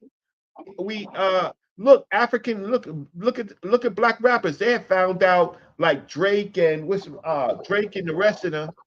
Africa is an enormous market for their music, where the American market is closed. They sell out their stadiums there, right? So our rappers, our entertainers, right? So they have a place to go to transmit their entertainment, their comedy, all of the things that we can't no longer do in America, because if you looked at those markets, those media markets in America, they've been shut down. There's few black concerts. Rap can't even do a concert in America successfully. The only ones that can do is Beyonce and who can do a concert in America successfully? It's because you just utter your words. I'm telling you the facts. Look up all the amount of No, I didn't hear you. You said somebody couldn't do a concert in America. Right, because because you're not looking at the market. You don't understand that black entertainment. You ain't here. I'm not wrong. I'm not wrong in a lot of things. Like a lot of concerts by black rap artists don't really fill concert halls as it used to. It's one of the most popular ones who still garner that support. Right? But we also know that a rap artist is not like the Grateful Dead. Like the Grateful Dead album was 40 years ago, but they still tour to sold out markets every day, every year. Black artists is not like that. Because if you have a concert now, if you don't have several different black artists on it, it's not selling out. Only few can do it, like the Beyonce and probably the Drake and probably the Kendrick Lamar. Like those that we can readily name, those can still full concert halls or stadiums. But the majority of black artists can't full. Don't nobody even know who the hell they is anymore. I don't know who the hell these damn So we've been shut out. But the fact of the matter is, we realize they shut themselves out. They shut themselves out. Yeah. No. See, I like talking to you, Sheffer. Insurance is too fucking high, right? The promoter costs are too fucking high. The marketing is too high, right? Just to maintain a presence of black folks is dangerous. The security is too goddamn high. But in African countries, entertainers are flooding African countries because the seat and the production money is far fucking cheaper, right? So then with music and entertainment, right? The movie entertainment, right? You can't do shit in America with the movie entertainment for a lot of the creators, right? But those type of things you could go do in other markets. So there is a market. So all I want to do is say your hate for Africa, right? For your particular personal reasons, right? Doesn't make sense when other states, groups, countries are flooding Africa for its resources, or even cheaper living in the living that we pay. So Who has hate for Africa? Huh? Who has hate for Africa? Go ahead. You said it about 5 times now. So I want to know who has hate for Africa? You have been Who has what for regurgitating a lot Africa? I of don't understand the word, please. What are you saying? who Who has has you said your hate for Africa. Oh Some yeah, Africa because this is what the show who was has found. This was the show on. no, that was the show. The show wasn't the hate for Africa. The show was what can Africa offer the black Americans? Yeah, that's a hate for Thank you, Africa Steve. because if you can't come up with a conclusion, that means something is blocking your frontal fucking lobes because you're I not don't even thinking know if that was the question autonomy. because What? it's I'm not sure I that don't was have the a question. problem. I don't have a But problem with if they want to cut us in on some of that cobalt or if they want to buy a rap ticket. I never said don't sell them a rap concert ticket or don't go over there and get none of that goddamn cobalt. I never said do they that. own They cobalt? the No, but question Reggie, the you really question. think you explaining this so well to where if I don't agree with you, something wrong with my frontal lobe? For I didn't say real? you No, perfectly. I wouldn't even Not, go I mean, there. not specifically, but I'm just giving you like that's kind of what you So why are said, you right? making Like if I don't, it personal, Logic? I'm asking you that, like, Already like, do you apologized. really mean that? No, I don't got no malice towards you, bro. I already said I don't come on the Well then, internet let's for no walk it pissing back. contest. That Well then, no, no, yeah, no, no. I'm literally asking for context on the conversation. I don't have no feelings about you cussing me out. Okay, well, I don't. I'm not even on that right now. good. I'll see it if you send me a cash app. I Nah, see you how owe much. me lunch, motherfucker. I ain't paying you shit till you give me some lunch money at this point. You tripping. No. The question I'm asking, Yeah, but see, that's what you gotta.